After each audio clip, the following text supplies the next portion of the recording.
तुम्हें खुद पे सेल्फ बिलीव नहीं है अमित जी, अपनी डिग्री नहीं छोड़नी चाहिए थी, चाहे कोई आगे कितना ही मोटिवेट कर रहा है। इसकी उधर उसकी इधर, कभी इसकी बुराई कभी उसकी भलाई, कभी डाउनलाइन के बारे में गलत, कभी कंपनी गलत, कभी सिस्टम गलत, इन चीज़ों में फंस जाते हैं। हमारे पास सर एक्चुअल ऑप्शन नहीं था ना, हमें लगा था कि जो है बस इसी में करना है। मेरे अंदर ये भावना डाली थी कि अगर यहाँ से निकलना है तो हमें कुछ ना कुछ रास्ता पकड़ना पड़ेगा।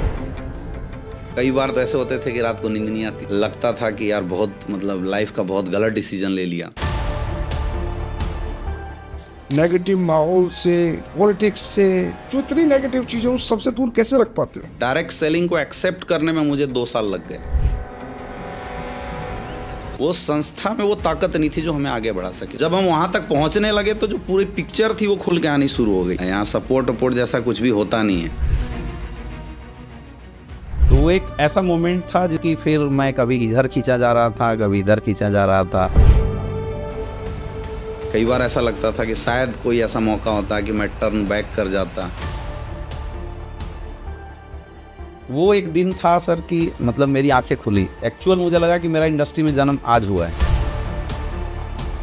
ये सब कैसे और उसका श्रेय किसे देते हैं आप? डायरेक्ट सेलिंग बिजनेस है, अपलाइन से पूछो कैसे, करके देखो ऐसे, डाउनलाइन में बताओ ऐसे, और बीच में कमाओ पैसे।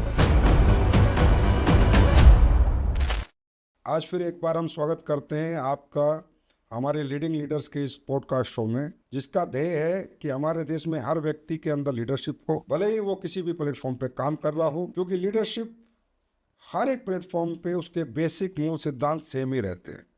हमारा ध्येय है इस पॉडकास्ट चैनल से हमारे देश के लोगों को विकसित करना, क्योंकि विकसित लोग ही विकसित देश का विकास कर सकते हैं। और आज इसी श्रृंखला में हमारे बीच एक बहुत यंगस्टर, चार्मिंग, ग्रेट पर्सनैलिटी जो कि डायरेक्ट सेलिंग क्षेत्र से हैं, जिन्होंने बहुत कम उम्र में बहुत बड़ा मुकाम, बहुत बड़ी कामयाबी हासिल करी है, और आज वो लाखों लोगों के प्रेरणा स्रोत हैं, आइडल हैं। आज का यूथ, आज का यंगस्टर उनके जैसा बनना चाहता है, तो वो ग्रेट पर्सनैलिटी आज हमारे बीच आए हुए हैं। तो हम स्वागत करते हैं mister Amit Dubey ji. Thank you so much sir. तो अमित दुबे सर, कहाँ से रहने वाले हैं आप? मैं झारखंड का रहने वाला हूँ सर। झारखंड में एक छोटा सा गांव है, बसना गांव, पलामू जिले के अंदर। मैं वहीं से बिलोंग करता हूँ। कितने भाई बहन हैं सर आप? हम लोग सर 3 बहन हैं और 2 भाई हैं, जिसमें मैं सबसे बड़ा हूँ। पिताजी क्या करते हैं? पिताजी मेरे किसान हैं। किसान हैं। तो आपकी शिक्षा दीक्षा कहाँ से हुई और कहाँ तक पढ़ाई की आपने? मेरी प्रारंभिक शिक्षा सर गांव से ही हुई थी, क्योंकि हमारा जो एरिया है बड़ा मतलब अल्ट्रा टिपिकल विलेज जिसको बोलते हैं, वो typical village. Ultra typical village. अब मुझे याद है कि बचपन में जो मेरी प्रारंभिक शिक्षा थी क्लास 6 तक, वो गांव के ही प्राथमिक स्कूल से हुई थी। तो हम लोग करीब 1 से 2 किलोमीटर पैदल जाया करते थे, जंगलों से होते हुए ऐसे जाते थे। तो ऐसी हमारी एजुकेशन रही थी। और उसके बाद जो 6 क्लास के बाद की मेरी एजुकेशन थी वो नवोदय विद्यालय से हुई, और हायर एजुकेशन मैंने बनारस हिंदू यूनिवर्सिटी से किया। तो नवोदय विद्यालय में कैसे जाना हुआ? मतलब ये किसकी थोट थी घर में कि भाई, क्योंकि नवोदय विद्यालय में इस वहाँ पर तो आप हॉस्टल में रहते होगे ना? हाँ, हॉस्टल। घर बार गाँव वाँव मम्मी पापा सब छोड़ जाते हो, तो नवोदय विद्यालय की सोच किसको आई थी घर में? किसने प्रेरणा दी कि आप नवोदय विद्यालय जाओ? एक्चुअल मेरे पिताजी की सोच थी। हमारे समय में नवोदय विद्यालय, मैं सेकेंड बैच का हूँ, तो 1 साल पहले ओपन हुआ था। और नवोदय विद्यालय की खासियत होती है कि नवोदय विद्यालय में रहना, खाना पीना, सब कुछ, एजुकेशन सब कुछ फ्री में मिलता है। फ्री में? हाँ, फ्री ऑफ कॉस्ट मिलता है। तो मेरे पिताजी को कहीं से पता चला था, एक लड़का था उस समय में, उसने नवोदय का एग्ज़ाम क्रैक किया था, क्योंकि वो पूरे डिस्ट्रिक्ट से 40 टॉपर स्टूडेंट को सिलेक्ट करते हैं। तो वो पूरा गांव में, पूरे पंचायत में उसका हल्ला हुआ। तो मैं छोटा सा था, आई थिंक 3rd क्लास में था। उस समय पिताजी मेरे पास आए और बोले, वो देखो फलना का लड़का है, उसने इतना अच्छा किया है, अगर तेरे में दम है तो तू ये एग्ज़ाम क्वालिफाई कर दे, नवोदय का। तो फिर मैंने, जब पिताजी ने बताया तो मुझे बड़ा अच्छा लगा। मैंने नाम सुना, यार इतना नाम होता है। फिर मैंने तैयारी करनी शुरू करी, और वहीं से मैंने गांव में पढ़ाई करते हुए मैंने नवोदय विद्यालय के एग्ज़ाम क्वालिफाई किया, और 5th के बाद 6th क्लास में नवोदय विद्यालय में स्टडी के लिए चला। 6ठी क्लास आपकी नवोदय से हुई, तो एंट्रेंस एग्जाम होता है उसमें? हाँ, एंट्रेंस एग्ज़ाम होता है सर। एंट्रेंस एग्ज़ाम में पूरे डिस्ट्रिक्ट से टॉप 40 लोगों को सिलेक्ट किया जाता है। तो डिस्ट्रिक्ट के 40 टॉपर में तो आप बहुत कम उम्र में आ चुके थे। तो ये बताओ दुबे जी, जैसे कि एक छोटा बच्चा, मेरे ख्याल 6th क्लास में आपकी उम्र कितनी होगी? 12-1 साल होगी, और माँ बाप से दूर, गांव से दूर एक स्कूल में हॉस्टल में वो रहना आसानी से हो गया था या घर की याद आती थी? एक्चुअल सर हम लोग जिस एरिया से बिलोंग करते हैं वहाँ पे मतलब गांव की जो लाइफ होती है वो बहुत ही टिपिकल और कष्टदायक लाइफ होती है। मतलब गांव में अगर किसी बच्चे को रहना है तो सुबह उठने के बाद उसको सारे काम करने पड़ते थे। आप गाय धोने जाओ, चराने भी जाते थे हम लोग, तो थोड़ा वर्किंग बहुत ज़्यादा होता था। तो मुझे ऐसा लगा था कि अगर यहाँ से निकलना है तो हमें कुछ ना कुछ रास्ता पकड़ना पड़ेगा। और जब मैं नवोदय विद्यालय में गया तो मुझे गांव के लेवल से थोड़ा बाहर की दुनिया जब देखने को मिला तो कष्ट तो होता था, दुख भी होता था, मम्मी की याद भी आती थी बचपन में, बट मुझे अच्छा लगता था कि नहीं, मुझे लाइफ में आगे बढ़ने का एक मौका मिल गया है। इतनी कम उम्र में मतलब आपके अंदर आगे बढ़ने की, उस उम्र में लोग क्रिकेट खेलते हैं, मजे लेते हैं, इतनी कम उम्र में आगे बढ़ने की सोचती है आप? अब मैं सर कभी मतलब खेल के प्रति ज़्यादा उत्साहित नहीं रहा हूँ, तो उस समय से ही मेरे अंदर था कि पढ़ाई लिखाई करके कुछ करना है। कि बचपन में ऐसी सोच कि पढ़ाई लिखाई करके कुछ करना है, ये कोई तो प्रेरणा कहीं से तो मिली होगी आपको कि, क्योंकि बहुत कम बच्चे होते हैं जो बचपन से ही अच्छा पढ़ लिख के कुछ बनना चाहते हैं, नहीं तो बच्चे तो ज़्यादातर जस्तीखोरी होते हैं। ये प्रेरणा सर मेरे पिताजी से मिली थी। मेरे पिताजी 5 भाई थे और मेरे पिताजी इकलौते ऐसे थे जिन्होंने क्वालिफिकेशन होने के बावजूद भी नौकरी जॉब नहीं किया, क्योंकि परिवार के 5 लोग थे तो पहले ज़माने में ऐसा होता था कि 4 कमाएगा, एक को खींच के आगे निकाल देगा। तो मेरे पिताजी उसमें से थे जो परिवार चलाने वाले थे घर में रह के। लेकिन बाद में जब कंडीशन बदली, परिवार बड़ा हुआ, तो जो परिस्थितियां सामने आई जैसा बताया गया था वैसा हुआ नहीं। तो पिताजी ने मेरे अंदर ये भावना डाली थी कि बेटा अब मेरा जो चांस था वो तो मैंने लाइफ में खो दिया, क्योंकि मेरे पिताजी 2-3 नौकरी लेने के बाद भी किए नहीं। तो उन्होंने बचपन से ही मुझे बताया था कि मैंने तो अपनी ज़िंदगी का चांस खो दिया, तुम ऐसी गलती मत करना। वो बचपन से ही मेरे पिताजी हमेशा समझाते रहते थे। आपके माइंड में सेट हो हाँ, गया वो बचपन से ही आ गया, वो सेट कुछ बड़ा करना है, बड़ा करना है। कुछ बड़ा बनना है। क्या करना है वो पता नहीं था, बट कुछ बड़ा करना है, जो ज़िंदगी है उसको सुधारना है, ये सब चीज़ें उस समय आई थी। तो आपकी आर्थिक स्थितियाँ मजबूत थी बचपन में घर की? सर अगर आर्थिक स्थिति मौजूद होती तो नवोदय में जाते क्यों? वहाँ तो गरीब परिवार के बच्चे जाते हैं। हाँ, नवोदय में गए नहीं तो किसी कॉन्वेंट में जाते। हाँ, कॉन्वेंट स्कूल में जाते हैं। आर्थिक स्थिति इस लायक नहीं थी कि पिताजी मुझे शहर में रह के पढ़ा सके, इसलिए नवोदय में जाते। इसलिए नवोदय विद्यालय का सहारा मुझे रहा और मुझे लगता है कि मेरे जीवन के लिए काफ़ी अच्छा रहा, क्योंकि नवोदय विद्यालय में मैंने काफ़ी कुछ सीखा और आगे की लाइफ मुझे रियल में वहाँ से दिखाई दी। हमने तो जी नवोदय विद्यालय में आप गए, जैसा कि आपके बारे में हम जानते हैं और कई बार सुना भी है, और आपने भी बोला कि आप हमेशा से क्लास में फर्स्ट आए हैं, आपको सेकंड आना मतलब मंजूर ही नहीं था। 7th हो, 8th हो, 6th हो, 9th हो, 10th हो, 11th हो, 12th हो, हमेशा फर्स्ट। ये कैसे मतलब? एक्चुअली सर मैं बचपन से ही बड़ा कम्पिटेटिव लड़का रहा हूँ। एक होते हैं ना कि अगर 2 लोग खड़े हैं तो भैया एक स्थान मेरा होना चाहिए, तो ये मेरा बचपन से ही है। मैं पूरी ज़िंदगी में कभी सेकंड नहीं आया हूँ। पहला क्लास से, मैं जब गांव के स्कूल में था तो भी फर्स्ट आता था। नवोदय विद्यालय में गया तो वहाँ क्या सारे लड़के इंग्लिश बोलते थे और मैं था गाँव से, मुझे वो इंग्लिश पहले पढ़ता नहीं था। तो मुझे याद है फर्स्ट जब हाफ ईयरली एग्ज़ाम हुआ तो मैं सेकेंड आया हाफ ईयरली में। तो मेरे पिताजी बोले अगर आगे से ऐसा रिजल्ट होगा बेटा तुम्हें मिलने नहीं आऊँगा। तो वो मुझे बड़ा हिट कर गया और मैंने फिर हमारे यहाँ क्या हॉस्टल में रहते थे, मैंने हॉस्टल का जो बिस्तर था उसको बंद करके रख दिया और मैंने पढ़ाई करनी शुरू करी 3 घंटा सो के।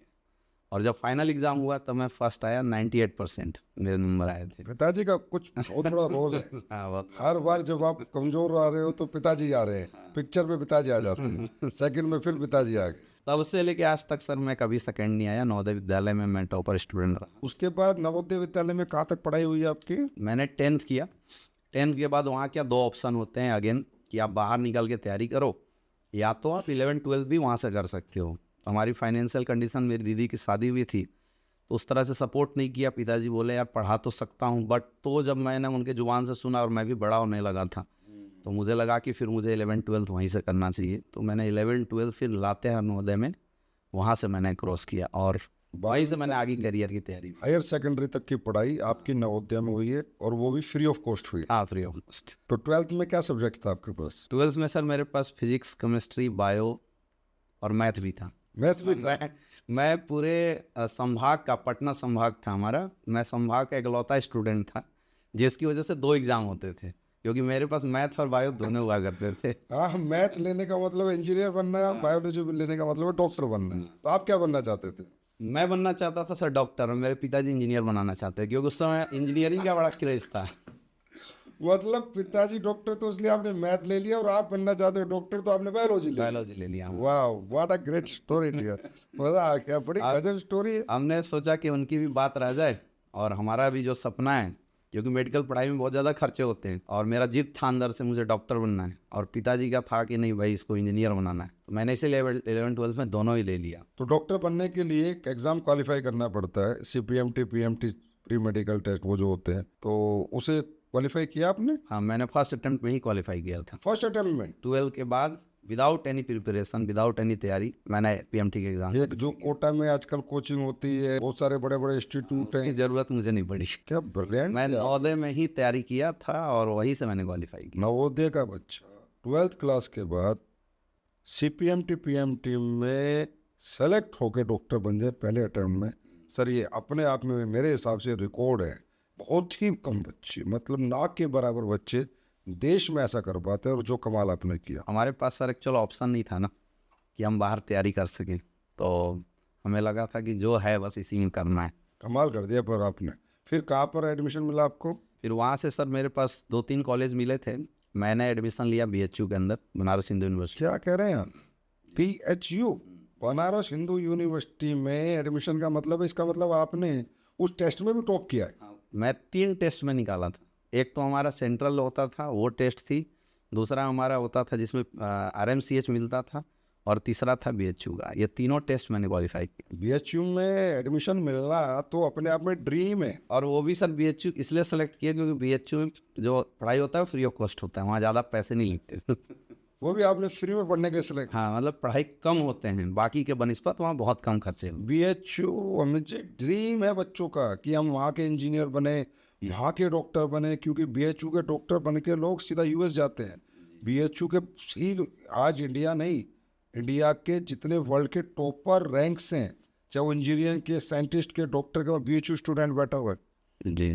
वहाँ अपना एडमिशन हो गया। भाई आप वाकई में ब्रिलियंट थे, ब्रिलियंट छात्र थे। फिर ये अचानक डॉक्टर बन गए आप, MBBS BHU में एडमिशन हो गया, जहाँ की मोड़ लगी तो मेरे हिसाब से करोड़पति अरबपति, पैसे की बात करूँ, नाम सम्मान पहचान इस देश में हर जगह। फिर ये डायरेक्ट सेलिंग कैसे है आपकी ज़िंदगी में? एक्चुअल सर मुझे ऐसा लगता है कि डायरेक्ट सेलिंग इंडस्ट्री मेरे लाइफ में ना परमात्मा ने दिया, क्योंकि कहीं मैंने सुना था कि डेस्टिनी आपको आपके जीवन में जहाँ पहुँचाना चाहती है, आपको घुमा के वहीं ले आती है।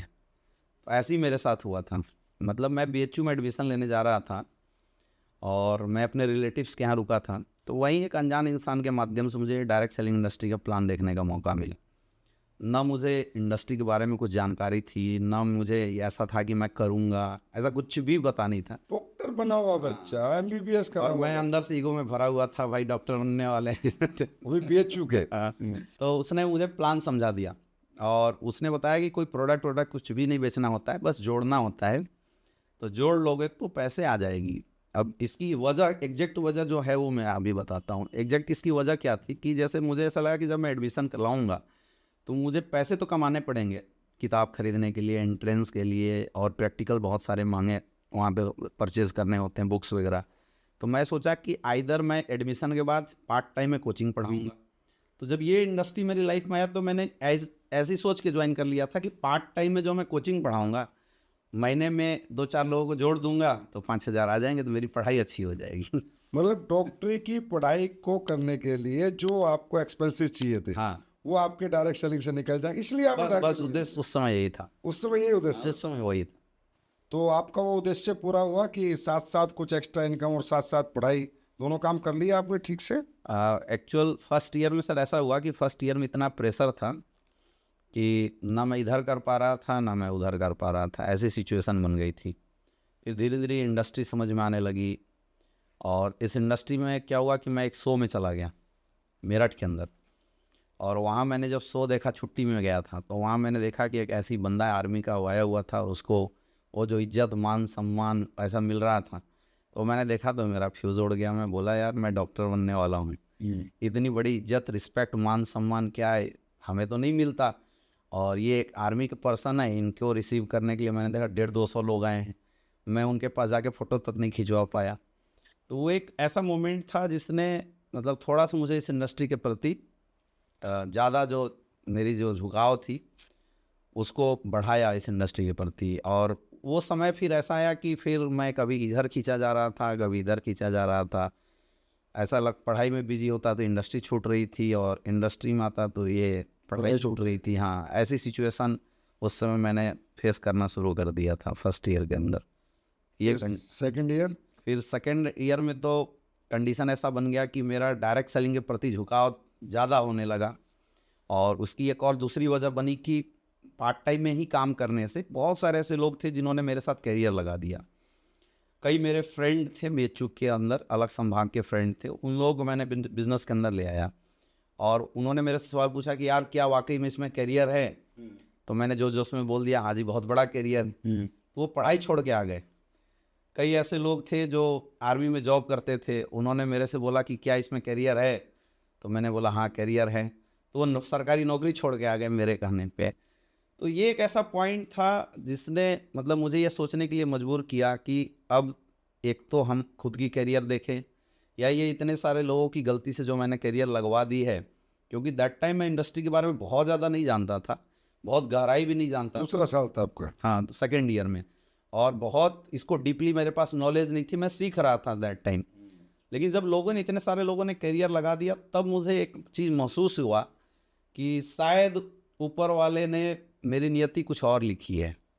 उन लोगों की वजह फिर मैं इधर फोकस करना शुरू किया इस इंडस्ट्री के अंदर। डॉक्टरी की पढ़ाई कम, हाँ, डायरेक्ट सेलिंग ज़्यादा। इधर फोकस करना। डॉक्टरी की पढ़ाई चल रही थी या बिल्कुल बंद हो चुकी थी? चल रही थी, बट सेकेंड ईयर में फिर मुझे स्विच करना पड़ा। तीसरा साल? सेकेंड ईयर में ही स्विच करना पड़ा। सेकेंड ईयर में आपने बीएचयू की मिली हुई एमबीबीएस की डिग्री छोड़ के डायरेक्ट सेलिंग में करियर लगा दिया? हाँ, डायरेक्ट सेलिंग में करियर लगा दिया। और चूँकि मेरे घर वालों को पता नहीं चलना चाहिए, इसलिए मैंने वहाँ पे फिर ग्रेजुएशन में एडमिशन लिया कि मैं पीजी डॉक्टरेट कर लूँगा ताकि घर वालों को पता नहीं चलेगा।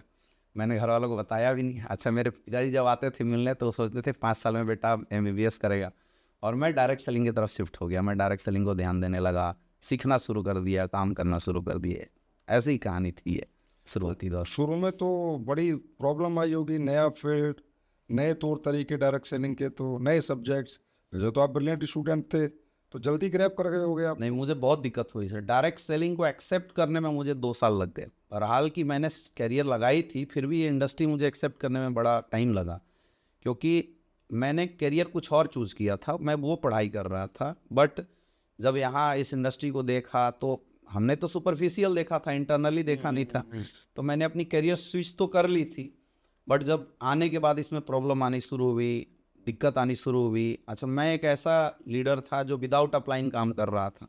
मुझे मेरा अपलाइन 4 साल बाद मिला डायरेक्ट सेलिंग में। कैसी बात कर रहे हो आप? आपका अपलाइन नहीं था कोई? ना, कोई अपलाइन नहीं था मेरे पास। मेरा अपलाइन 4 साल बाद मिला, 2015 में मेरे पास आया। और ऐसे बस फोन वाला अपलाइन था मेरे पास। तो मतलब जब उसने देखा होगा आप अच्छा बिजनेस दे रहे हो तब ढूंढा होगा यहाँ कौन तब है? ढूंढ के आए थे, तब बिल्कुल ढूंढ के आए थे। उससे पहले सुपरफिशियल मतलब फोन वाले अपलाइन। आपकी स्टोरी बहुत इंटरेस्टिंग है मुझे, रियली बता रहा हूँ, रियली बहुत इंटरेस्टेड है। बिना अपलाइन के काम हो गया 4 साल? हाँ, 4 साल सर, और बहुत स्ट्रगल रहा। हमारे यहाँ 40 दिन अपलाइन ना मिले तो डाउनलाइन झंडे लेके खड़ी हो जाती है, अपलाइन लाओ अपलाइन लाओ। और आपके यहाँ मतलब 4 साल। अच्छा, फिर बताओ आगे क्या हुआ? तो अच्छा, हमें माइंड में सर यही डाला गया था कि ये बिज़नेस अपना है, खुद ही करना होता है, यहाँ सपोर्ट वपोर्ट जैसा कुछ भी होता नहीं है। ऐसा मेरे माइंड में ही था। तो हमने खूब काम किया, दोनों लेग पे बिज़नेस किया, दोनों साइड में बिज़नेस को डेवलप किया। और चूँकि सीखा नहीं था उस टाइम में, प्रॉपर नॉलेज नहीं थी, तो हम किताबें पढ़ पढ़ के ट्रेनिंग लेते थे। कैसेट देख देख के साइबर कैफे में जा जा के हम ट्रेनिंग तैयार करते थे, लोगों को लाते थे, फिर ट्रेनिंग करते थे, सिस्टम रन कराते थे। बट वही आधी अधूरी नॉलेज की वजह से 1-2 साल काम करने के बाद ऐसा लगने लगा कि यार हमने कुछ गलत डिसीजन तो नहीं ले लिया, ये ऐसा लग रहा है कि अब करियर बनेगा नहीं बनेगा। तो दैट वाज द पॉइंट कि डार्क साइड इस इंडस्ट्री के सामने आनी शुरू हो गई। अच्छा, शुरू में उतनी चीज़ें पता नहीं चलती, क्या कंपनी है, क्या होना चाहिए, कौन कौन से फैक्टर्स जोर लगा के आगे निकालते हैं। लेकिन जब कुछ दिन काम किया तो वो चीज़ें सामने निकल के आने लगी थी। तो सफलता मिली आपको वहाँ पर? शुरुआती दौर में सर अगर हम बताएं तो शुरुआत के 4-5 साल मुझे डायरेक्ट सेलिंग में कोई सक्सेस नहीं था। इसलिए नहीं था क्योंकि अगर मैं अपनी प्रेजेंट करियर को जो 5 साल बाद मैं कमाने वाला था, अगर मैं उसको कंपेरिजन करके देखता तो मैंने वहाँ पे कुछ खासे पैसे नहीं कमाए। कितने पैसे कमाए थे 4-5 साल में? 4-5 साल में सर 15-16 लाख कमाए होंगे मेरे ख्याल से। 15-16 लाख? हाँ मात्र। और 5 साल में डॉक्टरी का कैरियर बन जाता, बन जाता। पता नहीं कहाँ से कहाँ होते। चलो वो तो डेस्टिनी डिसाइडेड है। अमित जी, 5 साल में आपको सफलता नहीं मिली तो क्या लगा आपको, क्यों नहीं मिली, कहाँ कमी लगी आपको? कुछ समझ पाए थे जब तक कुछ थोड़ा बहुत? हाँ, हम समझना शुरू कर चुके थे सर, क्योंकि मेरी एक आदत थी। डायरेक्ट सेलिंग में लोग बोलते हैं कि दिमाग मत लगाओ, और मेरी खोपड़ी जस्ट उल्टी है। क्योंकि मेरा कोई ऐसा अपलाइन खड़ा होकर हाथ पकड़े खींचने वाला था नहीं, तो मैं दिमाग लगा कर ही बिजनेस किया हूँ। मुझे 3-4 कारण उस समय में समझ में आए थे। सबसे पहला कारण तो था मेरा एजुकेशन, क्योंकि मुझे इंडस्ट्री का प्रॉपर नॉलेज नहीं था जैसे काम करना चाहिए। तो जब जैसे काम करना चाहिए वो नॉलेज नहीं होगा तो फिर जाहिर सी बात है कि हम प्रॉपर वे में काम नहीं करेंगे तो उतनी सक्सेस नहीं आएगी। फिर बाद में जब हमने अपने एजुकेशन को अपग्रेड किया, 2 साल 3 साल बाद जब अपने एजुकेशन को अपग्रेड किया और उसके बाद भी सक्सेस नहीं आई, तो फिर मुझे समझ में आया कि आज की डेट में सक्सेसफुल होने के लिए आपकी मेहनत, आपकी एजुकेशन से ज़्यादा महत्वपूर्ण है आपका प्लेटफॉर्म। अगर आपका प्लेटफॉर्म मजबूत होगा, आपके पास एक अच्छी अपॉर्चुनिटी होगी, तो वहाँ अगर आप वर्क करोगे, वहाँ अगर आप हार्ड वर्क करोगे तो वहाँ पे सक्सेस आएगी। तो 5 साल डायरेक्ट सेलिंग को दिए, 5 साल में आप एक सफल डॉक्टर बन जाते। 5 साल में आपको सफलता नहीं मिली। एक BHU का स्टूडेंट जिसका MBBS में एडमिशन हो चुका था, क्या उस दिन उसको पश्चाताप हो रहा था, काश वो डॉक्टर बन गया होता, काश मैंने पढ़ाई नहीं छोड़ी होती? बिल्कुल हो रहा सर। और कई बार तो ऐसे होते थे कि रात को नींद नहीं आती थी, लगता था कि यार बहुत मतलब लाइफ का बहुत गलत डिसीजन ले लिया। कई बार ऐसा लगता था कि शायद कोई ऐसा मौका होता कि मैं टर्न बैक कर जाता, तो मैं टर्न बैक करके वापस उस गलती को सुधार लेता जो मैंने किया था। लेकिन यहाँ 2 चीज़ें थी, एक तो मेरी पर्सनल करियर का पश्चाताप था मेरे सामने, और दूसरा उन लोगों की आँखों में आशाएं थी जिनका करियर मैंने लगाया था। जो BHU के बच्चे थे जिनको आप फुल टाइम लेके आ गए? जिनको मैं फुल टाइम लेके आ गया था। BHU के बच्चे थे, नौकरी पैसे वाले बहुत सारे लोग थे। तो जब मैं अपना करियर देखता और फिर उनकी आंखों में देखता तो फिर ताकत मिलती थी उनको देखने के बाद कि भाई आखिर इंडस्ट्री में लोग आगे बढ़ते होंगे और हम और हमारे लोग नहीं आगे बढ़ रहे हैं, तो आखिर वजह क्या है।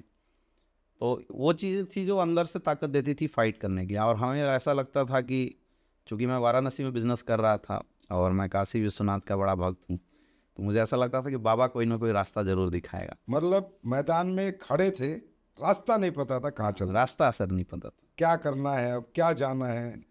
मैदान में आके खड़े थे, पीछे लोग खड़े थे जिन्होंने जीवन आपके साथ लगाया, पर you don't know where to गो।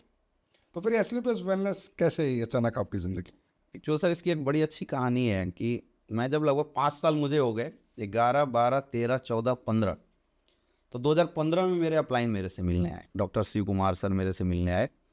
और जब वो आए तो उन्होंने मुझे बड़ा सिस्टम काफ़ी अच्छे से सिखाया। तो 1 साल टाइम मैंने पूरा सीख के किया बिजनेस, मतलब जो उन्होंने बताया मैंने वो किया। और 1 साल में मैं वहाँ पे बहुत अच्छी अर्निंग किया और बहुत अच्छे मेरे टीम के जो लोग थे वो भी ग्रो करने लगे। लेकिन फिर अगेन एक तो था कि मुझे आता नहीं है, तो लगता था यार सीख जाएंगे तो सब कुछ सही हो जाएगा। लेकिन 1.5 साल जब सीख के किया और उसके बाद भी जो कंडीशन सुधरी नहीं, तो फिर ये एक पॉइंट था कि ये सोचने के लिए मुझे मजबूर कर दिया कि आखिर अपने अंदर गलती थी वो हमने सुधार दिया, फिर क्या वजह है कि हम सक्सेसफुल नहीं हो पा रहे हैं। फिर बाद में मैंने ये थोड़ा सा एनालाइज किया कि हम जहाँ काम कर रहे थे, जिस संस्था के साथ काम कर रहे थे, वो संस्था में वो ताकत नहीं थी जो हमें आगे बढ़ा सके, वो प्लेटफॉर्म ही कमज़ोर था। और मुझे ऐसा लगता है कि आज हिंदुस्तान के मेरे जैसे 95% स्टूडेंट जो इस इंडस्ट्री में करियर लगा के भटक रहे हैं, उसकी सबसे बड़ी वजह है अच्छा प्लेटफॉर्म ना मिल पाना। अच्छे प्लेटफॉर्म ना मिल पाने की वजह से मेहनत करने के बाद भी लोग सक्सेसफुल नहीं हो पा रहे।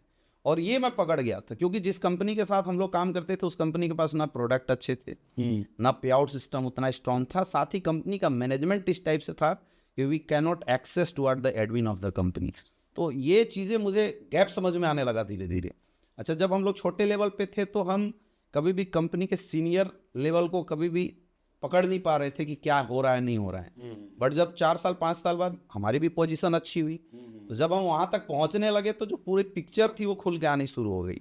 क्योंकि पहले एक उम्मीद थी कि सही कर देंगे लोग, लेकिन बाद में वहाँ पहुँचने के बाद पता चला कि ये तो पिछले 20 साल से संस्था ही ऐसी चला रहे हैं लोग, वो तो आपका सही मायने में आपका फर्स्ट एक्सपीरियंस था, कोई पास्ट में पहले रहा नहीं। एक नया बच्चा, नया यंगस्टर आया, उसको क्या पता कैसे प्रोडक्ट होते हैं, कैसा पे आउट होता है, क्या सिस्टम, उसके लिए तो ये बहुत बड़ी अपॉर्चुनिटी थी। 2015 में सर मैं पीजी डॉक्टरेट के लिए एडमिशन ले रहा था। पीजी और डॉक्टरेट साथ में होता है। अच्छा, फिर दोबारा बीएचयू में ले लिया आपने? एक्चुअली तो मैं कर रहा ग्रेजुएशन साथ में कर रहा था पार्ट टाइम में ना। मैंने जब एमबीबीएस छोड़ा तो मैं ग्रेजुएशन में एडमिशन लिया। तो 2015 में क्या था कि ग्रेजुएशन कंप्लीट हुआ मेरा, तो पीजी डॉक्टरेट के लिए मैं एडमिशन लिया, पीजी प्लस डॉक्टरेट पीएचडी की डिग्री के लिए। तो उस समय मेरा एक तो ऐसा मिजाज हो गया इतने दिन काम करने के बाद कि अब मैं सब छोड़ के पढ़ाई कर लूँ, प्रोफेसर कम से कम बन जाऊँ, ऐसी सिचुएशन थी। फिर मैंने अपलाइन के साथ डिस्कशन किया और जो हमारे लोग थे उनके साथ डिस्कशन किया। तो डिस्कशन में यही समझ में आया कि हम लोग फेल सिर्फ इसलिए हो रहे हैं क्योंकि हमारे पास प्लेटफॉर्म मजबूत नहीं है। और मुझे ऐसा लगता है कि मैं सर एक ऐसा डाउनलाइन था जिसने अपलाइन को सामने से जाके बोला था कि सर हम जहाँ काम कर रहे हैं वो सही सिस्टम नहीं है। अच्छा, अगर हमें हमारे लोगों की करियर बनानी है तो कुछ अलग देखना पड़ेगा, नहीं तो हमें आदेश करें हम चलते हैं वापस अपनी पढ़ाई में। ये कंडीशन हमारे पास आई थी आप एनालाइज कर चुके थे, हाँ, एनालाइज सर कर चुके। जज कर चुके थे कि मैं 5 साल में सफल क्यों नहीं हुआ, बिल्कुल। इतना ब्रिलियंट स्टूडेंट होने के बावजूद, जो हमेशा से टॉपर था, और आपने अपने अपलाइन को जाके बोला भैया दूसरी कहीं चलो। फिर क्या हुआ? फिर मेरे अपलाइन ने बोला देखते हैं सुनते हैं, क्योंकि सर भी अच्छे लेवल पे थे वहाँ पे, और मैं बार बार प्रेशर देने लगा। और फिर नियति ऐसी बनी कि फिर हमारी मुलाकात महिपाल सर से हुई सन 2016 में। अच्छा, उसके बाद तो कहानी बदल गया। क्या हुआ फिर, बताओ, थोड़ा बताओ। 2016 में सर जब हम लोग ये सिचुएशन बना रहे थे तो क्या था कि महिपाल सर करीब 6 महीना पहले एसलीपीएस वेलनेस के साथ काम करना शुरू कर चुके थे, और सर हमारे अपलाइन हुआ करते थे वहाँ पे। तो हमने सर को उस समय रिजेक्ट कर दिया था, क्योंकि हमें लगा कि हम बिज़नेस अब बढ़िया सीख गए हैं, कर लेंगे। लेकिन वो बोलते हैं कि बाप का कमी तब समझ में आता है जब बेटा अकेले खड़ा हो जाए। तो वो हमें महसूस होना शुरू हो गया था 6 महीने के अंदर कि क्या सही है क्या गलत है। और जब हमने देखा कि हमसे कमज़ोर लोग, जो हमसे कम टैलेंटेड थे, जो हमसे कम अच्छे स्पीकर थे, जिनकी ट्रेनिंग मीटिंग उतनी स्ट्रांग नहीं थी, वो एसलीपीएस में आने के बाद बहुत अच्छा ग्रो करने लगे थे। और हम लोग इतना सब कुछ होने के बाद भी उनके आधे भी नहीं पहुंच रहे थे। तो एक तो होता है कि मैं जहाँ काम कर रहा हूँ वो सही नहीं है, अब दूसरा मैं जहाँ जाने वाला हूँ क्या वो सही है, ये सेकेंड डिसीजन होता है। तो ये जो पॉइंट हमने देखा, तो ये पॉइंट ये सोचने के लिए मजबूर किया कि हाँ ये एक रास्ता है, चलो देखते हैं। फिर बैठ के हमने एसलीपीएस वेलनेस का प्लान देखा, और यहाँ पे मैंने 3-4 चीज़ें सर शुरुआती दौर में देखी थी, क्योंकि शुरुआती दौर में हमारी आपसे मुलाकात नहीं हुई थी, सर से ही आए थे। तो मैंने डायरेक्ट सेलिंग की जो 5 चीज़ें होती है उसको देखा था कि कंपनी के प्रोडक्ट कैसे हैं, क्योंकि हमें ऐसा लगता था कि भाई बिजनेस है तो प्रोडक्ट के दम पे ही होगा। दूसरा हमने देखा कंपनी का पे आउट सिस्टम कैसा है, और तीसरा मोस्ट इंपॉर्टेंट जिससे मैं सबसे ज़्यादा पीड़ित हुआ, कंपनी का एजुकेशन सिस्टम कैसा है। और ये 3 चीज़ें मुझे अच्छी लगी, तो फिर मुझे लगा कि अगर प्रोडक्ट अच्छा है, पे आउट अच्छा है, एजुकेशन सिस्टम अच्छा है, अपलाइन दमदार है, तो खुद जोर लगा देंगे तो करियर बन जाएगा। उस टाइम पे हमने डिसीजन लिया कि हम लोग अब एसलीपीएस वेलनेस के साथ अपने लोगों के साथ करियर बनाएंगे। ये मैंने स्वतः डिसीजन बनाया था, और फिर टीम के साथ हमने डिस्कशन किया। तो अमित दुबे जी, जैसे आपका पिछले 5 साल का पुरानी कंपनी जो भी थी आपकी, उसमें एक बैड एक्सपीरियंस रहा, एक बड़ा फेलियर रहा, एक बना हुआ डॉक्टर आज जीरो हो गया एक तरह से, दोबारा वो कुछ सोच रहा था प्रोफेसर बनने के लिए। तो एसलीपीएस में वो नेगेटिविटी भी कहीं ना कहीं थोड़ी बहुत थी। तो बैड एक्सपीरियंस, फेलियर, वो नेगेटिव एक्सपीरियंस लेकर आप एसलीपीएस में आए, तो यहाँ आते ही पॉजिटिव हो गए थे या कुछ समय लगा था? समय लगा था सर। मेरा तो कहानी ऐसा है कि भगवान हमेशा मेरा एग्ज़ाम लेता है। एक्चुअल जब हम लोग एसलीपीएस वेलनेस में आए तो जो मेरी वहाँ की पुरानी टीम थी, उस पूरी टीम को हमने उठा के एक लेग में सेट कर दिया, और मैं निस्वार्थ भाव से फिर लग गया, क्योंकि ऐसा लगा था कि वहाँ जो कमियाँ थी यहाँ सही हो गई हैं, तो काम करना शुरू किया। और शुरुआत के 3 महीने में मेरी कोई ग्रोथ ही नहीं हुई, ना मेरे चेक बन रहे थे, और जो मेरे लोग थे वो मुझे छोड़ नहीं रहे थे, क्योंकि मैं ही एकलौता माध्यम था उस समय लोगों के द्वारा। तो शुरुआत के 3 महीने में तो मतलब ऐसा काम कर कर के ऐसा थक गया कि लगा यार यहाँ भी वही कहानी तो नहीं हो जाएगी दोबारा। अच्छा, वो सिचुएशन बनी थी। और मुझे अभी याद है, शायद सर आपको याद होगा नहीं होगा, मुझे याद है कि वाराणसी के अंदर जब आप आए थे तो मैं बड़ा परेशान होके बैठा था आपके साथ, और मैंने फिर ये बताया था कि मैंने इतनी बड़ी कैरियर आपके डायरेक्ट सेलिंग इंडस्ट्री के लिए मैंने इतनी बड़ी करियर छोड़ दी, और यहाँ आने के बाद भी 3 महीने के अंदर कुछ खासे हुआ नहीं। 3 महीने की मेरी कमाई 500-1500 रुपये की थी। तो यहाँ जब कुछ अच्छा नहीं हो रहा था तो फिर मैं बैठा आपके पास, और वो एक दिन था सर कि मतलब मेरी आंखें खुली। एक्चुअल मुझे लगा कि मेरा इंडस्ट्री में जन्म आज हुआ है, क्योंकि बहुत सारी चीज़ें जब पहले से बैड एक्सपीरियंसेस होते हैं ना, तो नई चीज़ों में कुछ कंडीशन जब ख़राब आती है तो इंसान कनेक्ट करता है पुरानी चीज़ों को, और एक डर जो होता है वो हावी होना शुरू हो जाता है। मेरे साथ ऐसा ही कुछ था, डर हावी होने लगा था और ऐसा लगा कि यहाँ भी कुछ खासे होने वाला नहीं है। लेकिन आपके साथ बैठने के बाद मेरा 2 चीज़ तो क्लियर हो गया था। पहला कि हम जिस संस्था के साथ काम कर रहे हैं वो संस्था कभी गलत नहीं हो सकती, और दूसरी चीज़ एक जो आपने बताया था कि बेटा कैरियर बनाने के लिए तुझे खुद ही लड़ना पड़ेगा, और अगर तू एक लेग का सिस्टम डेवलप किया दूसरा भी तुझे करना पड़ेगा। जो हमारी तरफ से होना चाहिए वो है, बाकी तुझे अंदर से जोर लगाना पड़ेगा। मुझे आज भी याद है, मैंने आपको ये कहा था कि सबसे बड़ी मूर्खता तो आपने ये की कि एक बेकार प्लेटफॉर्म के चक्कर में आपने MBBS छोड़ी। हाँ जी, और मुझे बड़ा अच्छा लगा था सर वो चीज़ जो आपने। कि आपको अपनी डिग्री नहीं छोड़नी चाहिए थी, चाहे कोई आगे कितना ही मोटिवेट कर रहा था। मैंने ये बोला। मेरे 5 साल के करियर में सर पहले आप ऐसे इंसान थे जिन्होंने मुझे ये शब्द बोला था, नहीं तो बाकी लोग तो बोलते थे कि आ जाओ सब ठीक हो जाएगा। दूसरा मैंने ये बोला था कि अभी भी आप एक ब्रिलियंट स्टूडेंट हो, एजुकेटेड हो, टॉपर रहे हो, अभी भी ट्रेन छूटी नहीं है, जाके पढ़ाई करो। अगर आपको खुद पे भरोसा नहीं है, बात कंपनी की है तो कंपनी ऐसे चलेगी, ऐसे रहेगी। ये मेरे वर्ड से ही मेरे कमिटमेंट है, और मैं कौन हूँ या क्या हूँ वो पुराने लोगों से पूछ सकते हो। लेकिन अगर तुम्हें खुद पे सेल्फ बिलीव नहीं है अमित जी, तो आज दोबारा भी अच्छी चले जो मैंने बोला मुझे आज भी है। जी जी सर। और वही एक दौर था सर कि फिर मैंने जो पॉजिटिव होकर काम करना शुरू किया, फिर मैं कभी निगेटिव नहीं हुआ, फिर मैंने पलट के नहीं देखा, फिर मैं आंखें बंद करके, वो बोलते हैं घोड़े के साइड से लगा कर जो आगे बढ़ता है, वो सिचुएशन मैंने अपनी क्रिएट करी। Interesting story. अमित सर, जब आप यहाँ आए 5 साल के बाद स्लीपिस वेलनेस में, तो जो पुरानी कंपनी की सारी टीम आ गई थी या नहीं आई थी, या कुछ लोग रह गए थे? मेरी सर सारी टीम आ गई थी। एक्चुअल मेरा क्या था कि चूँकि मैंने वहाँ जब काम किया तो बड़ा दिल से काम किया। मैंने सर डायरेक्ट सेलिंग में आज तक कभी अधमने ढंग से काम नहीं किया, तो वहाँ मेरी पूरी टीम मेरी सुनती थी। हाँ, जब हम लोग डिसीजन बना रहे थे तो कुछ ऐसे लोग थे जो थोड़ा छटपटा रहे थे, क्या होगा क्या नहीं होगा। लेकिन हम लोग सर जब बैठे सर के साथ, और रात को 3 बजे तक हमारा प्लान चला, और कोई इधर भाग रहा है कोई इधर भाग रहा है, फिर हमने पकड़ पकड़ के एक को समझाया और सबको बताया, भाई देख, कैरियर तुम लोगों ने मुझे देख के लगाया ना, तुमने कंपनी देखा है ना हेड ऑफिस देखा है, और मैं आज भी खड़ा हूँ। कैरियर हमें डायरेक्ट सेलिंग में बनाना था, और डायरेक्ट सेलिंग छोड़ के हम लोग कहीं नहीं जा रहे हैं। फिर काफ़ी देर समझाने के बाद फिर मेरी सारी टीम आई, मतलब ऐसा नहीं है कि कोई छूट गया, सारे लोग आ गए थे सुबह। तो यहाँ पर आने के बाद सफलता में देर लगी या फटाक से आ गई? यहाँ आने के बाद भी सर काफ़ी स्ट्रगल रहा। वो बोलते हैं कि सक्सेसफुल होने के लिए आपको अपने कोटे का मेहनत तो करना ही पड़ता है। तो हमें ऐसा लगा कि हमारा जो कोटा था वो पूरा नहीं हुआ था मेहनत का। यहाँ भी सर काफ़ी स्ट्रगल रही, और मैं तो बोलना चाहूँगा कि करीब 1 साल, मतलब 5 साल का वो स्ट्रगल और 1 साल यहाँ, 6 साल का भयंकर स्ट्रगल रहा यहाँ भी आने के बाद। यहाँ बस समय लगा, बट यहाँ नहीं, बस सर स्ट्रगल में मज़ा आ रहा था, फ़र्क ये था। अच्छा अमित दुबे जी, एक बात मैं बताना चाहूँगा। मुझे याद है कि आने के बाद 1 साल शायद 2 साल तक फिर भी आप में कुछ किंतु परंतु था, और यह सुनो चलता था, कई चीज़ों को लेके आप बात करते थे। तो कुछ 2 साल हो गए होंगे शायद, उसके बाद कोई बात हुई, और उसके बाद आज तक का वो दिन है कि ना कोई किंतु ना परंतु ना कोई नेगेटिव बात, और उसके बाद जो रॉकेट बनाया अपने बिजनेस को, जो तरक्की की, वो देखने लायक है।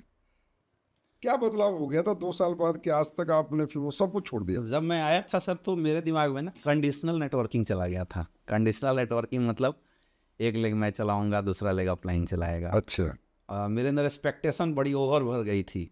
मेरे अपलाइन को ये करना चाहिए, मुझे ये करना चाहिए, मैंने ये कर दिया तो अपलाइन को वो करना चाहिए, ये वाली सिचुएशन मेरे अंदर आई थी। मैं बड़ा इसका शिकार हुआ था, और जब जैसे बाहर में लोगों से मिलता था तो 2-4 लोग और कुछ कुछ बोल देते थे।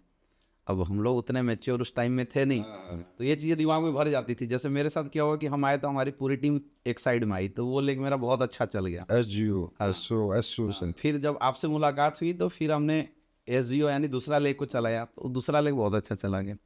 मैं SLPS में बन गया था डायमंड। और उस टाइम में ऐसा हुआ कि जो मेरी सबसे अच्छी लेग मानी जाती थी, यानी पुरानी जो मेरी टीम, वो पूरी धाराशायी हो गई। उसमें से कई बंदे इधर उधर भाग गए और जो टीम थी वो होपलेस हो गई, क्योंकि मैंने पूरा फोकस जो है इस साइड में उठा के डाल दिया था। तो मैं बड़ा परेशान हो गया, बोला यार मतलब मेरी लाइफ में ऐसा क्यों हो रहा है। एक तक कि दूसरा जो खाता खुला इतनी लेट से खुला, और दूसरा चलने लगा तो ये जो पहला था उसमें ग्रहण लग गया। पहले शुरू में आपका पूरा टीम ग्रुप चला गया SO में, हाँ, ऐसे में चला गया और था। फिर SGO में कुछ नहीं था। हाँ फिर SGO चला गया 20,000 SP, हाँ और यहाँ आ रहे थे आपके 3,000 SP। यही कहानी थी ना? हाँ, वो घट के सर वो 2000 SP पे आ गई, 20 सेल पे आ गई थी। 2,000 SP आने लगी, और उधर 20,000 SP। हाँ, उधर 200 150 200 आईडी पे जाने लगा था बिजनेस। तो उस टाइम में फिर लगा यार मतलब क्या गलती क्या हो रही है। अब अच्छा ये क्यों हुआ सर, मैं अपनी गलती मानता हूँ, मुझे बाद में आपसे मुलाकात के बाद एनालाइज हुआ था। क्योंकि शुरुआत में हमें लगा कि जो SAO की टीम है वो मेरी है, तो दूसरे साइड में जब हमने चलाया तो हमने क्या किया, SAO के जो टीम थे हमने अपलाइन के टच में डालने की कोशिश करी। अब चूंकि जो टीम हमने बनाया है तो वो टीम को हमारी भाषा समझ में आती थी, हमारे अपलाइन की भाषा समझ में आती थी, बट वो कनेक्शन वो बन ही नहीं पाया जो मेरे साथ थी। और ये मेरी सबसे बड़ी गलती थी कि मैंने ये किया। और जो इधर की टीम थी, इधर भी मैं अपलाइन की मदद लिया, बट इस टीम को भी मैंने हटा के रखा कि भाई इस टीम की जिम्मेवारी मैं ले लेता हूँ, उधर अपलाइन चलाएगा। और ये मेरा सबसे बड़ा मिस्टेक था, और ये मुझे बाद में रियलाइज हुआ। अब इसकी वजह से जब ये डाउन हो तो मेरे अंदर वो आने लगे, मुझे लगता था कि भाई अपलाइन ने रोल नहीं किया, जबकि ऐसा नहीं, अपलाइन 200 जा रही है इधर से, तो इधर से 20 जा रही है, मैं क्या करूँ सर। और उस समय सर आपको याद नहीं होगा शायद, जब मैं आपसे मिला तो मैंने बोला सर पहले मैंने SAO चलाया, और जब मैंने SGO चलाया तो मैंने मेहनत करके इसको 200 आईडी पे पहुंचा दिया। तो आपने मुझे बोला था कि ये बताइए SGO को 200 आईडी पे तू नहीं पहुंचाया है? तो मैंने बोला हाँ मैंने ही पहुंचाया। बोला तो फिर ये वाला तुझे क्यों नहीं लगता है तू उठा सकता है? मैं बोला सर ये अपलाइन को चलाना चाहिए था। फिर आपने बोला कि देख तेरे पास 2 ऑप्शन है, एक ऑप्शन तो ये है कि तू निगेटिव हो जा, आज के बाद काम छोड़ दे, तेरा कुछ नहीं होने वाला। दूसरा तू ये सोच ले कि ये दोनों तेरे हैं, चलाना तुझे ही है। तो फिर मैंने बोला सर जब मैं इधर छोड़ता हूँ ना तो ये भी डाउन हो जाता है। बोले कुछ नहीं होगा, 50-20 सेल नीचे आएगा, उससे ज़्यादा कुछ नहीं होगा। और वो मुझे विश्वास नहीं था ऐसा होगा, मुझे लगा था ख़त्म हो जाएगा। फिर आपने बताया कि थोड़ा डाउन होगा लेकिन तू एडजस्ट कर लेना। और उसके बाद सर जो कंडीशनल नेटवर्किंग लोग करते हैं वो मैं भी उसका शिकार हूँ। कंडीशनल नेटवर्किंग मैंने छोड़ा, मैंने अपलाइन के प्रति सच्ची समर्पण डाल दी। मुझे लगा अपलाइन जो करता है बढ़िया है और वो मेरे लिए उतना ही काफ़ी है, वो सोच मैंने डाला। और उसके बाद मैंने काम करना शुरू किया दोनों साइड में। और मैं उसके बाद बता रहा हूँ सर, मेरी जो रफ्तार बनी इस बिज़नेस के अंदर, जो फास्ट मेरी स्पीड चली, उसके बाद मुझे खुद मज़ा आने लगा, खुद मुझे अच्छा लगने लगा। फिर निगेटिविटी कभी नहीं है। 20 सेल से 150 होने में मात्र 4-5 महीने हाँ, लगे। 5 महीने के अंदर से 150 आईडी पे 5 महीने लगे थे, मात्र 5 महीने। उसके बाद तो आपकी मतलब ये बात हर एक व्यक्ति को समझनी चाहिए कि हमारी ऑर्गेनाइजेशन जो दोनों हमारी, हमारा कंट्रोल हो, हमारी मॉनिटरिंग हो, हमारी रिपोर्टिंग हो, हमारा दिया हुआ कल्चर वो फॉलो करे, हमारे दिए हुए संस्कार वो फॉलो करें, हमारे अनुसार वो लोग चलें, हम उन्हें मैनेज करें। अपलाइन के पास एक और लैग है, उधर देखेगा, मेरे पास तो ये दोनों लैग है, अपलाइन उधर भी मैनेज कर रहा है। और कमाल की बात सर, जब मैंने मतलब कंडीशनल डायरेक्ट सेलिंग छोड़ा तो मुझे ऐसा फील हुआ कि अपलाइन का जो रोल होना चाहिए और बढ़ गया। पहले क्या हमें लगता था कि अपलाइन का जो रोल हो रहा है कम हो रहा है, लेकिन जैसे मैंने एक्सेप्ट किया, मतलब समर्पित किया, मुझे ऐसा फील होने लगा कि यार अपलाइन का रोल तो अपने आप बढ़ गया। कई बार ऐसा मतलब कई लोगों के साथ होता है जो पकड़ के बैठे रहते हैं कि ये अपलाइन करेगा, वो मैं करूँगा। इस कंडीशन में अपलाइन में डिप्रेशन में आके कम परफॉर्मेंस करने लगता है। और मुझे तो उसके बाद इतनी खुशी हुई, इतना अच्छा ग्रोथ हुआ सर आज आपके सामने। अच्छा, आपके पास जो इतनी बड़ी अचीवमेंट्स हैं, आप रॉयल एम्बेसडर जैसे एक प्रेस्टिजियस रैंक पे पहुँचे और कई करोड़ों में आपकी इनकम है, आज कई सारी आइडियाज़ पे आपकी कैपिंग है। इसमें जब भी आपके बारे में चर्चा होती है डायरेक्ट सेलिंग इंडस्ट्री में, मैं कह रहा हूँ, तो आपकी एजुकेशन सिस्टम को बहुत महत्व दिया जाता है कि आप जो कल्चर डेवलप किया है, जो एजुकेशन सिस्टम डेवलप किया है, जो यूनिक एजुकेशन सिस्टम बोला जाता है कि अमित दुबे जी ने अपनी टीम में बड़े अच्छे संस्कार और कल्चर और सिस्टम डेवलप किया है, थोड़ा अनुभव साझा करना चाहेंगे? ये सर मुझे बहुत पहले से ही समझ में आया था कि डायरेक्ट सेलिंग इंडस्ट्री में खुद हीरो बनने का बिजनेस नहीं है, अपने नीचे से लोगों को हीरो बनाने का बिजनेस है। हीरो बनाने का मतलब है कि हमें हमारे नीचे से लोगों को डेवलप करना पड़ेगा, अपने जैसा बनाना पड़ेगा। और उसका एकमात्र साधन मुझे समझ में आता था एजुकेशन, क्योंकि एजुकेशन पावर देता है लोगों को। अगर कोई भी इंसान एजुकेटेड है तो वो कॉन्फिडेंट रहेगा। तो मैंने शुरुआती दौर से इस पर बहुत काम किया। मतलब मैं ये कभी नहीं सोचने गया कि कोई ऊपर से ला के मेरी ट्रेनिंग करेगा, मीटिंग करेगा। आज डायरेक्ट सेलिंग में लोगों को सक्सेसफुल होने के लिए लोगों के अंदर 3-4 क्वालिटी होना चाहिए। पहला प्लानर होना चाहिए, दूसरा उसको ट्रेनर होना चाहिए, तीसरा मोटिवेटर होना चाहिए, और चौथा एक अच्छा काउंसिलर होना चाहिए, मॉनिटरशिप उसको आनी चाहिए। तो मैंने कोशिश किया कि अगर ये चारों क्वालिटी मैं ही अपने टीम को सिखा देता हूँ तो फिर मेरी टीम मेरी कॉपी बन जाएगी। और जब मेरी टीम मेरी कॉपी बन जाएगी तो मैं न होके भी कई जगह खड़ा रहूँगा। इसलिए सर मैंने शुरुआती दौर से ही एजुकेशन में बहुत फोकस किया। मतलब ये कह सकते हैं आपने पूरी टीम को अपनी भरा हुआ पेपर फोटो स्टेट करके दिया। हाँ, मैंने सर ये कोशिश किया। अब कितना हो पाया वो तो वो कहने कहावत है ना कि खाली पेपर की फोटो स्टेट करोगे तो खाली निकलेगा, और भरे हुए की करोगे तो भरा हुआ निकलेगा। हाँ। तो आप एक भरा हुआ पेपर थे, खुद पहले एजुकेट किया खुद को, और फिर आपने एक एजुकेशन सिस्टम डेवलप कर दिया। जी। वही आज आपकी इतनी बड़ी अचीवमेंट का कारण है। सर आज एसलीपीएस वेलनेस में सबसे ज़्यादा डायमंड्स लीडर आपके पास हैं, diamond leaders and above.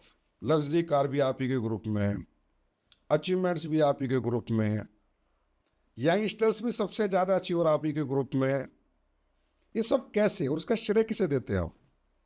Sir एसलीपीएस wellness तो एक ऐसी संस्था जहाँ पे अचीवरों की लाइन लगी हुई है। हाँ, कुछ अच्छे ग्रुप को लीड करने का मुझे सौभाग्य मिला है। आज हमारी टीम में लगभग 120 से ज़्यादा लोग डायमंड हैं और लगभग 80 से ज़्यादा लोग करोड़पति एंड एबव ग्रुप में हैं। अगर मैं इसका श्रेय किसी को देना चाहूँगा तो मैं बोलूँगा मेरा तो इसमें कोई रोल नहीं है। डायरेक्ट सेलिंग बिजनेस है, अपलाइन से पूछो कैसे, करके देखो ऐसे, डाउनलाइन बताओ ऐसे, और बीच में कमाओ पैसे। मैंने सर हमेशा वही किया। मैंने हमेशा आप लोगों से सर गाइडलाइन लिया, अपने सीनियर लीडर्स से मैंने गाइडलाइन लिया, और जैसा बताया गया मैंने सिर्फ 100% फॉलो करवाया। आपको याद है कि मैं हर 4 महीने बाद सर आपके पास बैठता हूँ, और आप जो बोलते हैं, जो प्लानिंग लिख के देते हैं, मैं सेम हूबहू अपनी टीम में फॉलो करवाता हूँ। शुरू से ही, आज से नहीं, मतलब 2016 से हम लोग काम शुरू किए।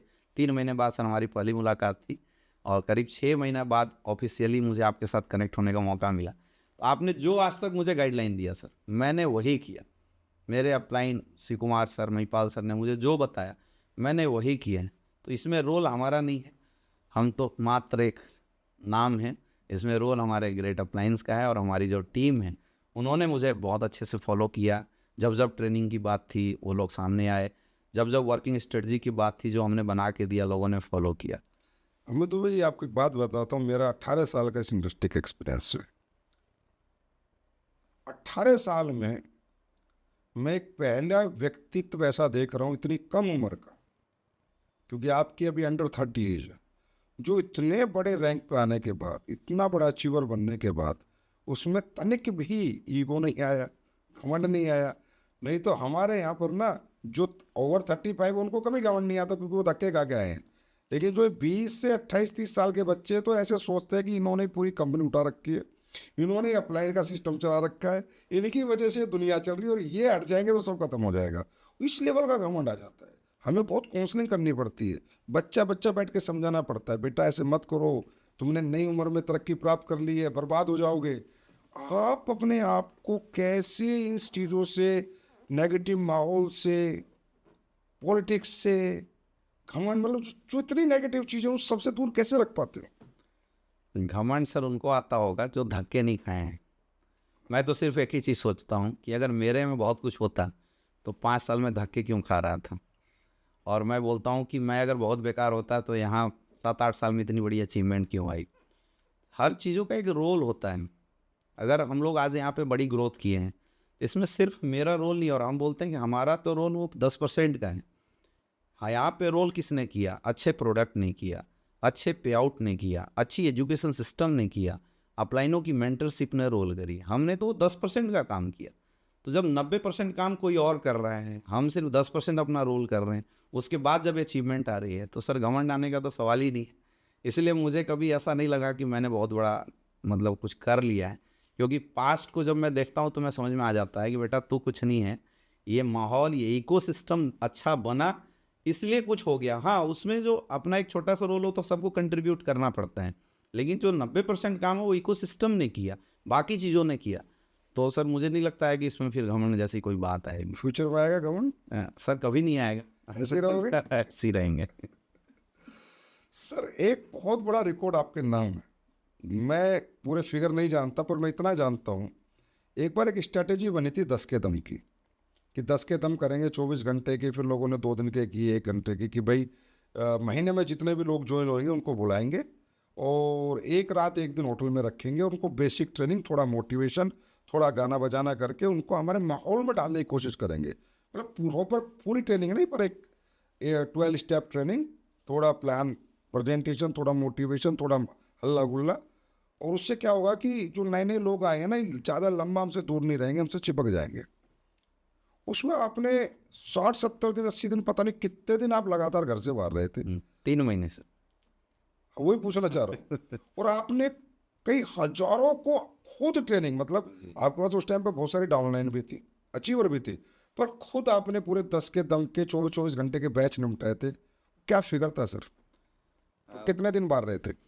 उस समय सर 2017 की ये बात है, मैं स्टार सफायर था और कंपनी में अनाउंस हुआ कि 10 कदम ट्रेनिंग करना है। तो अलग अलग ग्रुप की 10 कदम ट्रेनिंग चल रही थी, तो मेरे पास सर आपका कॉल आया, आपने बताया ऐसे ऐसे 10 कदम है, इसकी स्ट्रेटजी बनाओ और इस पे काम करना शुरू करो। और मुझे बड़ा हिट हुआ, क्योंकि वहाँ एक फार्मूला काम कर रहा था कि जब एक डायमंड का टैलेंट एक फ्रेशर में डाला जाए तो क्या ग्रोथ होगी, ये सोच के देखो। क्योंकि जनरली क्या होता है, एक डायमंड स्टार सफायर को सिखाता है तो 90% सिखाता है, स्टार सफायर उसके नीचे को सिखाता है तो 90%, तो नीचे जाते जाते 5 लेयर के बाद पता चलता है कि ओरिजिनल जो एजुकेशन है वो डाइट कर गया, मर गया। लेकिन इस ट्रेनिंग में ऐसा था कि सीनियर लीडर फ्रेशर्स को बेसिक काम सिखाएगा। तो ये चीज़ मुझे बड़ा अच्छा लगा था कि अगर मैं अपना डुप्लीकेट फ्रेशर को कर दूँ तो फिर कितना मज़ा आएगा। तो हमने एक फर्स्ट बैच बनाया था 30 लोगों का, जो मेरी की कोर 30 लोग थे, मैंने उसका एक बैच बनाया और मैंने फर्स्ट 10 कदम ट्रेनिंग लिया। और उस 10 कदम ट्रेनिंग के बाद मैंने लोगों से पूछा कैसा लगा। तो चूंकि जो मेरे परफॉर्मर थे, मैंने देखा उनमें बहुत सारी कमियां थी, उनको प्लान करने नहीं आता था, क्लोजिंग करना नहीं आता था, ऑब्जेक्शन हैंडलिंग करना नहीं आता था। तो ये सब मैंने उनको जब तैयार किया तो मैंने बोला सोचो ये क्वालिटी नीचे में चली जाए तो कैसे रहेगी। सबने बोला बहुत अच्छा। फिर हमने सर 10 कदम के बैच करने शुरू किया और 200-200, 250 के हमने बैच किए। 3 महीना मैं कंटिन्यूअस स्टार सफायर लेवल पे घर से बाहर रहा था और करीब, मुझे डाटा एग्जैक्ट तो नहीं याद है, बट 5 से 6 हज़ार लोगों को हमने 10 कदम ट्रेनिंग से निकाला था। और उसका फ़ायदा ये हुआ सर, 3 महीने बाद जो मेरी सेल थी अबाउट टू कैपिंग, मतलब मेरा 120-140 आईडी का उस समय बिजनेस रहा होगा, लेकिन उसके बाद 300-350-400 आईडी का मेरा बिजनेस 3 महीने बाद। हाँ, 3 महीने बाद मैं स्टार सफायर से फटाफट डायमंड बन गया। नहीं, ये तो मैं भी मानता हूँ कि आप बेस्ट फॉलोअर हो, बेस्ट। जी जी सर। अच्छा, आपको वैसे कोई मिले या देखे या बात करे, बड़ा शांत सा स्वभाव है आपका, बहुत चुप चुप से रहते हो। मैंने तो मतलब अगर आपको किसी ने ट्रेनिंग में ना देखा हो तो सोचेंगे हमें तो बोलता ही नहीं होगा। इतने शांत रहते हो, इतने एग्रेसिव तरीके से काम करते हो, ऐसे कैसे? एक्चुअल सर मेरा जो शांत रहना है वो इसलिए है क्योंकि मैं एक बहुत अच्छा लर्नर हूँ। मेरी आदत है कि मैं कभी भी अपने से बड़ों के सामने ज़्यादा बोलता नहीं। सर आप लोगों ने भी वॉच किया होगा कि मैं जब भी आपके पास हूँ या शिव कुमार सर के पास या महिपाल सर के पास बैठा रहता हूँ तो मैं सीखता हूँ, क्योंकि मुझे ऐसा लगता है कि मुझे बहुत कुछ अभी सीखने की ज़रूरत है। उम्र भी मेरी कम है, मेरा तजुर्बा भी कम है, तो मैं सीखता हूँ। और बोलते हैं कि अगर सीखना है तो शांत स्वभाव से माइंड ओपन करके बैठना बहुत ज़रूरी है। यही रीज़न है और कोई रीज़न नहीं है। तो मैं जब भी बैठता हूँ मैं शांत इसलिए रहता हूँ ताकि शांत रहेंगे तो हम सीखेंगे। आपको पता है आपसे बहुत लोग सीख रहे हैं। मैं अभी एक दिन यूट्यूब पे आपका चैनल देख रहा था, मुझे लगता है 4-5 लाख फॉलोअर्स वहाँ पर हैं। जी इंस्टा पे आपके 4-5 लाख फॉलोअर्स है, फेसबुक पे मतलब 1.5 मिलियन के आसपास आपका सोशल मीडिया पे फॉलोअर है जो आपसे डायरेक्ट सेलिंग सीख रहे हैं। जी। ये आपके लिए बहुत गर्व की बात है और इस इंडस्ट्री के लिए बहुत गर्व की बात है कि वो एक ऐसी पर्सनैलिटी से सीख रहे हैं जिस पर्सनैलिटी में ही अपने आप में कुछ खास बात है। ये तो सर आपने बनाया है। नहीं, रियली में, और मैं इस चीज़ को देख रहा हूँ और ये मुझे पता है कि एक दिन इस डायरेक्ट सेलिंग का best education system 100% Amit Dubey sir के पास होगा। कोशिश यही रहेगी सर, इंसान अपने जीवन में वही करता है जिसकी उसको कमी महसूस हुई है। मैंने 4-5 साल इस चीज़ की बड़ी कमी महसूस करी कि मुझे कोई सिखाता, मुझे कोई बताता, बहुत कमी मुझे ऐसा लगा था। तो अब मुझे ऐसा लगता है कि मैंने वो मिशन बनाया कि जो कमी मुझे डायरेक्ट सेलिंग करियर में मिली थी, वो कमी मेरे माध्यम से अगर कुछ लोगों की सही हो जाती है, पूर्ण हो जाती है, तो मेरे लिए सबसे बड़ी सौभाग्य की बात है। मैं इसलिए सर इसमें लगा रहता हूँ। फट्टे चक दिए पर आपने सिस्टम में, तो एजुकेशन में तो फट्टे चक दिए आपने। अमित सर, इतने बड़े रैंक में आने के बावजूद भी आज भी आप 28 दिन घर से बाहर रहते हो। आप सिर्फ ब्रांड एम्बेसडर, एक रैंक है बहुत बड़ा, उससे 2 कदम पीछे हो। और बात करूं तो सेल्स आपकी खूब है, आईडीज सारी कैपिंग पे हैं, फिर 28 दिन घर से बाहर क्यों? रिस्पॉन्सिबिलिटी है सर। जिम्मेदारी। जब शुरुआत में काम करता था तो मैंने डायरेक्ट सेलिंग शुरुआत में काम किया खुद की करियर बनाने के लिए, और जब मेरी करियर बनी तो आज जब मैं नीचे देखता हूँ तो मुझे अपने जैसे बहुत सारे लोग नीचे दिखाई देते हैं। और मुझे इस जिम्मेदारी का एहसास है कि जैसे इन लोगों ने मेरा तब साथ दिया जब मैं कुछ भी नहीं था। लोग मेरे कहने पर ट्रेनिंग में आए, मीटिंग में आए, सेल्स किया, बिजनेस डेवलप किया। तो आज मेरी ये नैतिक रिस्पॉन्सिबिलिटी बनती, जिम्मेदारी बनती है कि मैं तब तक काम करूं जब तक ये जो लोग हैं इनकी करियर में बन जाए। ये वजह है सर। मेरे घर में भी लोग बोलते हैं कि यार इतना पैसा कमाने के बाद तेरी पैसे की भूख नहीं मिटती है क्या? सही बात है, बोलते होंगे।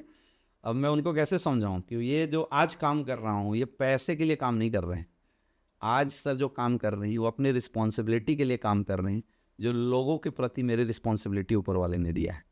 और मुझे ऐसा लगता है कि आज अगर मेरे 1 घंटा कहीं टाइम देने से, मेरे 1 दिन की ट्रेनिंग कर देने से, मेरे किसी की काउंसलिंग कर देने से अगर किसी की ज़िंदगी बदल जाती है तो मेरे लिए इस जन्म में इससे बहुत बड़ी चीज़ कुछ भी नहीं हो सकता।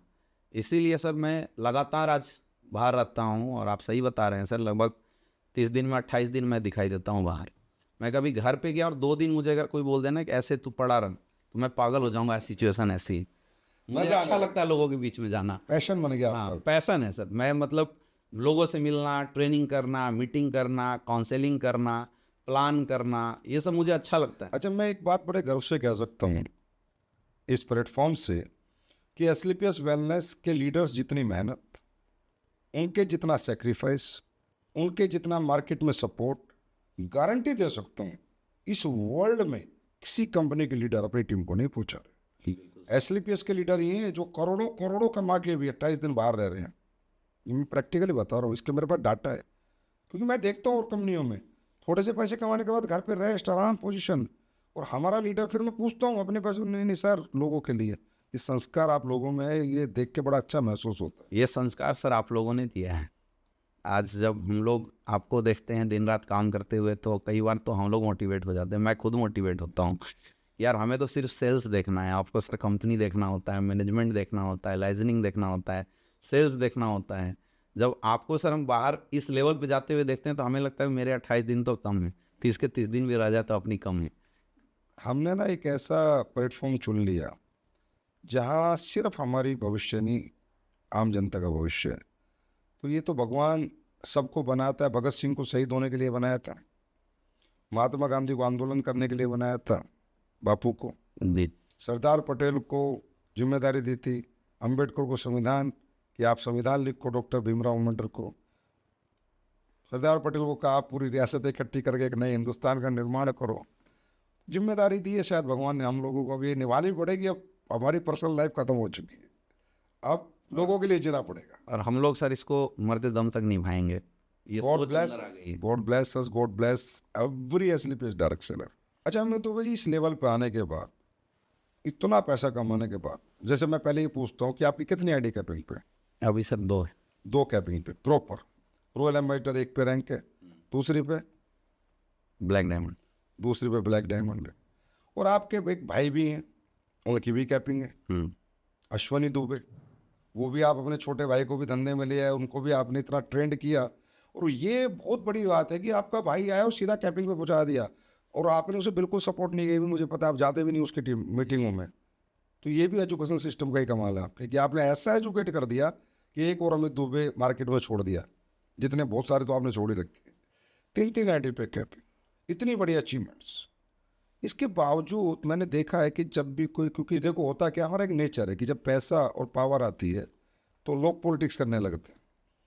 इसकी उधर, उसकी इधर, कभी इसकी बुराई, कभी उसकी भलाई, कभी उसके बारे में गलत, कभी अपलाइन के बारे में गलत, कभी डाउनलाइन के बारे में गलत, कभी कंपनी गलत, कभी सिस्टम गलत, वो अच्छा है, वो बुरा है, इन चीज़ों में फंस जाते हैं।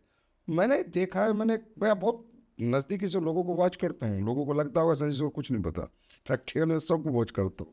मैंने देखा कहीं से चुपके से निकल जाते हो, कहीं नेगेटिव बातें होती है, कहीं पॉलिटिक्स होती है, सिर्फ अपने काम से काम, अपने काम से काम। ये शिक्षा कहाँ से मिली आपको कि भाई इतने बड़े लेवल पर आने के बाद इन चीज़ों में फंस गए तो बनाया नेट खत्म हो जाता है? एक्चुअली सर मैंने कहीं पढ़ा था कि 3 तरह की पावर होती है, मनी पावर, मैन पावर और माइंड पावर। ऊपर वाले के आशीर्वाद से हमारे पास तीनों हैं। माइंड पावर भी परमात्मा ने दिया, माँ सरस्वती के आशीर्वाद से।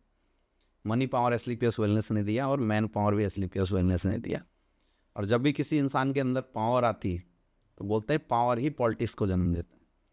लेकिन मेरा ये पिछले 11 साल का एक्सपीरियंस रहा, मैंने देखा है कि आज तक डायरेक्ट सेलिंग के अंदर जिन लोगों ने भी पॉलिटिक्स किया वो ज़्यादा दिन सस्टेन नहीं हो पाए। मैंने पिछली संस्था में भी देखा कि बड़े बड़े लीडर जिनकी मतलब 20-20 लाख लोगों की नेटवर्क थी, उनकी टीमों में जिस दिन पॉलिटिक्स शुरू हुई पूरी टीम ख़त्म हो गई, मर गए लोग। अच्छा, मुझे इस चीज़ से एक सीख मिली कि जब लोग मरे तो उस बंदे का तो लॉस हुआ ही हुआ, जो 2 अपलाइन डाउनलाइन लड़े उनका तो लॉस हुआ ही हुआ, लेकिन सबसे ज़्यादा लॉस उन बच्चों का हो गया जो उनके नीचे थे।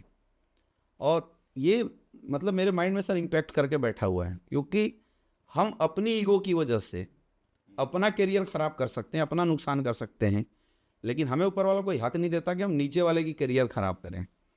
तो जब जो चीज़ हमारे डाउनलाइन की करियर ख़राब कर सकती है उस चीज़ को हम अपने ऊपर क्यों हावी होने थे। इसीलिए सर मैं इन चीज़ों से बड़ा दूर रहता हूँ। मुझे ऐसा लगता है कि खुद को इंगेज रखो, अपने काम से काम मतलब रखो। दुनिया में अच्छे बोलने वाले लोग भी हैं, बुरे बोलने वाले लोग भी। अच्छा, मैं सुन सबका लेता हूँ सर, ऐसा नहीं मैं सुनता सबकी हूँ। जो अच्छा बोलता है उसका भी सुनता हूँ, जो बुरा बोलता है उसका भी सुनता हूँ, फिर मैं वहाँ से वो निकाल लेता हूँ मेरे लिए क्या अच्छा है। जो मुझे लगता है वो मेरे लिए अच्छा है मैं उसको रिसीव करता हूँ, बाकी मैं छोड़ देता हूँ। और ये चीज़ सर मैंने अपनी टीम के अंदर भी सिखाया है। मैं अपनी टीम को आज भी बोलता हूँ, जो मेरे सीनियर लीडर हैं, कि ना हम अपनी डाउनलाइन में या अपनी टीम में पॉलिटिक्स होने देंगे और ना ही पॉलिटिक्स करेंगे। अगर कोई कोशिश भी करता है तो मैं उसको तुरंत खंडित करता हूँ। हाँ, बच्चे हैं, क्योंकि लोगों का करियर खराब हो रहा है सर। हमारे सीनियर लीडर, अब हमने तो कमा लिया जो कमाना था, लेकिन हमारी इन हरकतों की वजह से, और मैं बोलता हूँ सर ये घटिया हरकत है, क्योंकि जब हम कुछ नहीं थे तभी संस्था, तब उन लोगों ने हमारा साथ दिया, और जब आप हम कुछ हो गए हैं तो फिर कैसा ये ईगो है, ये कैसा रुतबा दिखाने वाली बात। तो ये मेरे अनुसार तो होना ही नहीं चाहिए हमारे इंडस्ट्री के अंदर। और जो लोग करते हैं मैं उनको भी बोलता हूँ कि उस क्षण को याद कर लो जब आप कुछ भी नहीं थे, तो शायद अपने आप ये चीज़ें सही हो। ट्रेनिंग नहीं है डायरेक्ट सेलिंग की, पॉजिटिव डाउनवर्ड्स, नेगेटिव अपवर्ड्स। बिल्कुल। हकीकत में जितने भी लोग यहाँ सफल हैं वो वही है जिन्होंने कभी नेगेटिविटी अपनी टीम में ना बातें की, ना फैलाई, ना किसी की बुराई की, ना किसी के बारे में गलत किया, नेगेटिव बातें ऊपर की और पॉजिटिव बातें नीचे की। तो ये यही कारण है आपके सक्सेस का, मैं आज आपको बता रहा हूँ, क्योंकि आपके यहाँ पॉजिटिव डाउनवर्ड्स है और नेगेटिव बातें अपवर्ड्स। अगर कुछ हो भी जाता है तो आप मुझे फ़ोन करते हो, अपलाइन को फ़ोन करते हो कि सर ये हो गया, ऐसा हो गया, कंपनी ने ये कर दिया, कंपनी ने ऐसा कर दिया, कंपनी ने उसके साथ ये कर दिया, ये नहीं होना चाहिए था, लेकिन नीचे आप सब पॉजिटिव देते हो। और यही कारण है आज आप कितनी बड़ी ग्रोथ का। हम लोग सर किसी भी मुद्दे को कभी इशू नहीं बनाते, और मेरी आदत रही है, चाहे कंपनी से रिलेटेड कोई भी मुद्दा हो, चाहे टीम से रिलेटेड कोई भी मुद्दा हो, हमें लगता है कि उसको तुम सुनो, समझो और सॉल्व करो।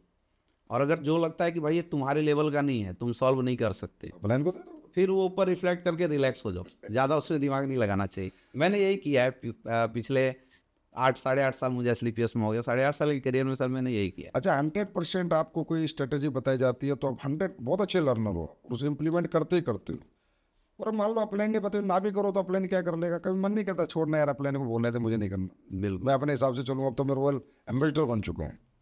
नहीं सर, मुझे ऐसा लगता है कि जो चीज़ें हमारे अपलाइन ने बताई है वो मेरे और मेरी टीम के लिए बताई है, तो उसको हमें फॉलो करना चाहिए। क्योंकि अगर हम फॉलो नहीं भी करते तो अपलाइन का क्या लॉस है इसमें। अगर हम फॉलो करेंगे तो हमारी ग्रोथ होगी, अगर हम फॉलो नहीं करेंगे तो हमारी जो ग्रोथ है उसमें कहीं ना कहीं बाधा आएगी। तो मैं तो उसको कभी भी डिनाइड नहीं करता, क्योंकि हमें ऐसा लगता है कि जो हमारे सीनियर हैं, जो हमें समझा रहे हैं, उनके पास अलग लेवल की नॉलेज है। यहाँ पे सर ये ना फॉलो करने वाली हैबिट क्यों होती है लोगों के अंदर, क्योंकि लोगों के अंदर एक रैंक के बाद एक झूठा ईगो आ जाता है कि मुझे तो सब कुछ आता है। अब मेरे अंदर क्या है, मुझे ऐसा लगता है कि मेरे अंदर ना अभी 20 करोड़ की नॉलेज है, मैं ये समझा सकता हूँ, ये जानता हूँ कि 20 करोड़ कैसे कमानी है। लेकिन सर आपने बताया 100 करोड़ का चेक, अब अगर 100 करोड़ हमें कमाना है तो मुझे वो सीखना पड़ेगा जो मैं नहीं जानता। अब वो कौन बताता है, वो बताते हैं हमारे सीनियर, हमारे अपलाइन। अगर हम फॉलो ना करें तो हम 100 करोड़ तक पहुँच ही नहीं सकते। इसलिए सर मैं कभी भी नहीं करूँगा या अपने अनुसार करूँगा, इसके बारे में मैं सोचता ही नहीं। बात बिल्कुल सही है। मुझे भी 1.0 में 1000 करोड़ तक की नॉलेज थी, रियल बता रहा हूँ जी। लोगों को लगता होगा संजीव सर बहुत बड़े ब्रिलियंट है, इतनी बड़ी कंपनी बना दी, 1000 करोड़ की कंपनी बना दी। प्रैक्टिकली मुझे 1000 करोड़ तक की ही कंपनी की नॉलेज थी। 1000 से 10,000 कैसे होता है वो मैं अब ले रहा हूँ, वो मैं अब सीख रहा हूँ। और इसलिए AWL 2.0 मैंने बोला है कि भैया जितना मुझे आता था वो तो हो चुका, अब जो नहीं आता वो पकड़ के 2.0 में चलेंगे ना। वो प्रोडक्ट चेंज होंगे, पैकिंग चेंज होगी, डिज़ाइन चेंज, अब दुनिया देखेगी। तो हकीकत में हम हकीकत में जब तक इस धरती पे हमारा आखिरी सांस है तब तक हम लर्नर ही रहते हैं। हमें दो चीज याद रखना, लास्ट तक सीखते रहेंगे। तो हमें सर इतनी बड़ी टीम है, बहुत सारी आपस में अपलाइन डाउनलाइन के झगड़े होते होंगे, नेगेटिव होते होंगे, कभी कोई नेगेटिव हो गया, कभी ये लीडर नेगेटिव हो गया, कभी कोई पॉलिटिक्स हो गई, कभी किसी ने झंडा खड़ा कर दिया, अब मैं नहीं करूँगा। इतनी बड़ी टीम है, इतने सारे करोड़पति डायमंड लीडर्स, कैसे संभालते हो? इसके लिए सर बहुत ज़रूरी है, और ये मतलब एक बहुत बड़ी लेसन है सीनियर लीडरों के लिए। इसके लिए बहुत बड़ी चीज़ है, सबसे पहले टीम को अपना मानिए। जब टीम को हम अपना मानेंगे ना तो उनकी प्रॉब्लम को हम अपना मानने लगते हैं। मेरी आदत है सर, मेरी कोई भी टीम में झगड़ा करती है, मैं बिल्कुल नहीं बोलूँगा कि मेरी टीम में झगड़े नहीं होते या लोग अंदर से एक दूसरे के प्रति फूट नहीं आती, नाराज़ नहीं होते, सब होते हैं।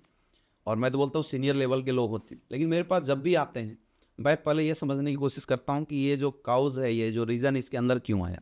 और मैं बहुत पेशेंसफुली लोगों की बातों को सुनता हूँ, पेशेंस के साथ सुनता हूँ, एनालाइज करता हूँ, और उचित अनुचित का एक लोगों को मैं जो रिस्पॉन्स होना चाहिए वो रिस्पॉन्स देता हूँ।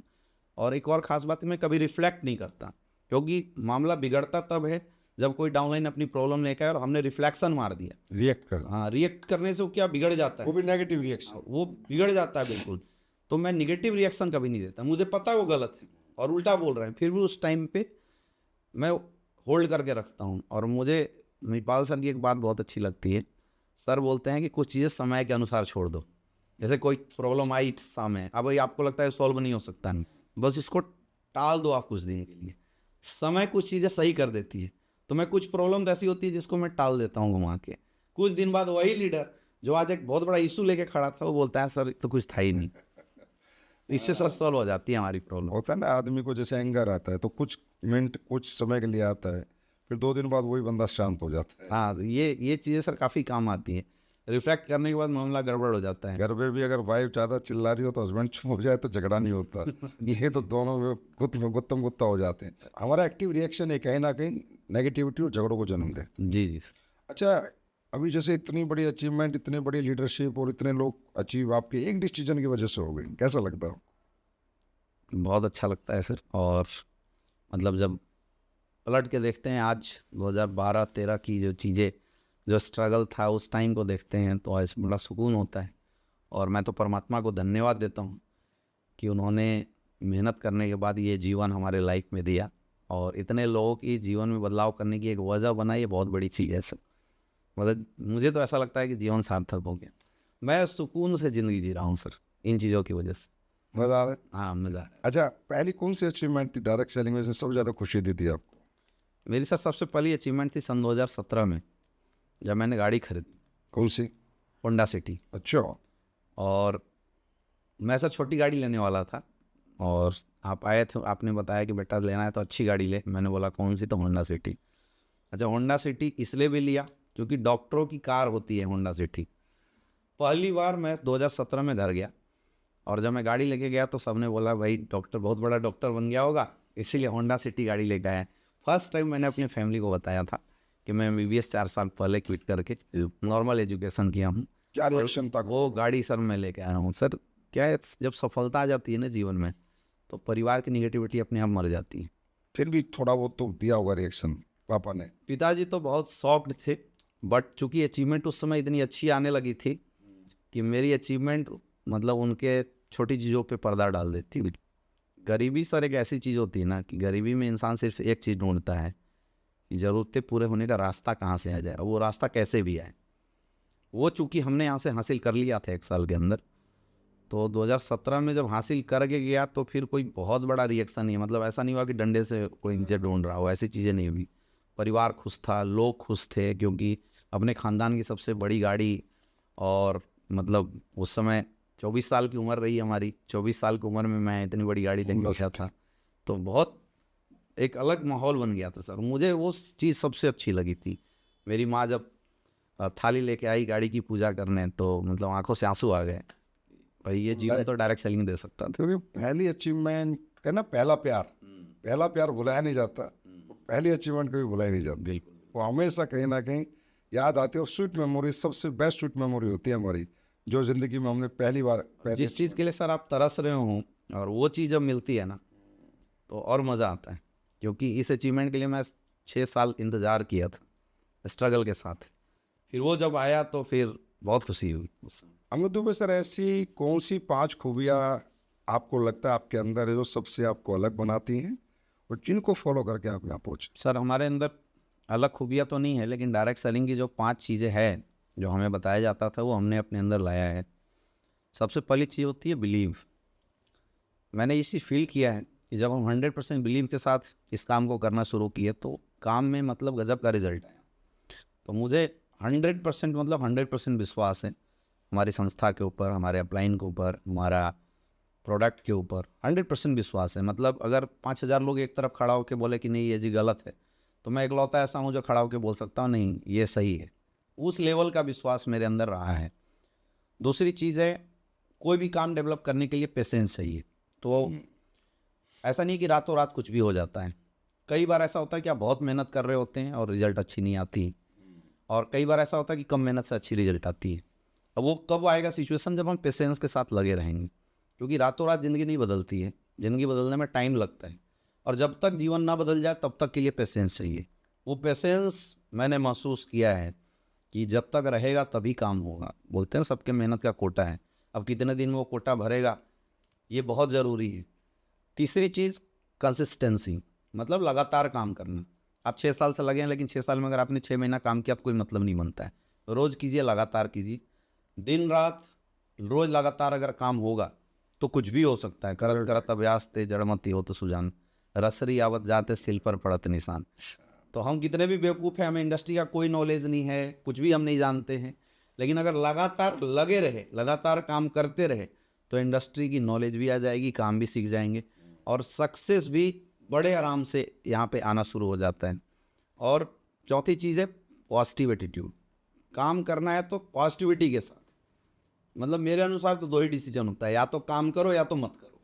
ये जो बीच बीच वाले लोग होते हैं, कई लोग बोलते हैं 1 साल करके देखता हूँ, हुआ तो ठीक है, नहीं तो कोई बात नहीं। तो मैं बोलता हूँ मत कर, उससे बढ़िया सही बात है, कुछ और कर ले। हाँ कुछ और फिर करना ही नहीं है। अगर डाउट है तो मत कीजिए, और अगर दिमाग में 100% पॉजिटिविटी है कि नहीं काम करना है, तो 100% पॉजिटिविटी के साथ आप लगातार काम कीजिए, सक्सेस आएगी, और इसमें कहीं कोई डाउट नहीं है, कहीं कोई डाउट नहीं है। और इस इंडस्ट्री के लिए जो सबसे खास चीज़ है सर, जो मेरे अंदर है, अपलाइन के प्रति समर्पण।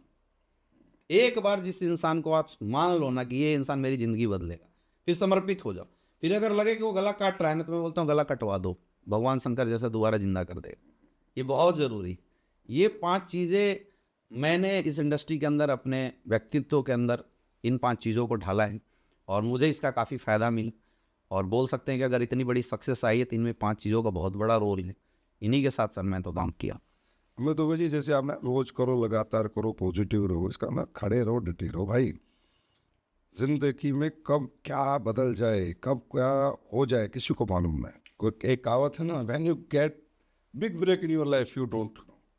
तो खेलते रहो, कब 6 लगेगा ज़िंदगी का, कब बॉल आपके अनुसार आएगी, कब बॉलर आपके अनुसार आएगा, कब ग्राउंड आपके अनुसार होगा, कब पिच भी आपके अनुसार होगी, पता नहीं ज़िंदगी कब बदल जाए।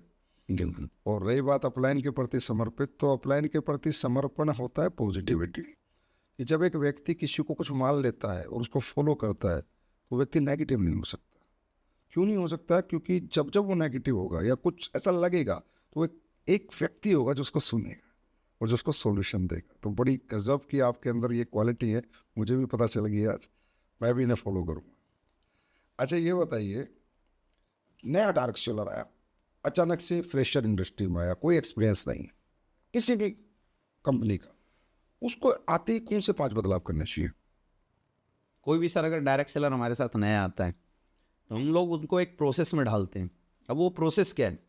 सबसे पहला चीज़ है उसको प्लान करने आना चाहिए। एक तो इनिशियल स्टेज पे शुरुआती दौर में क्या होता है, अपलाइन साथ में जाके प्लान करते हैं, बट वो फ्यूचर नहीं है।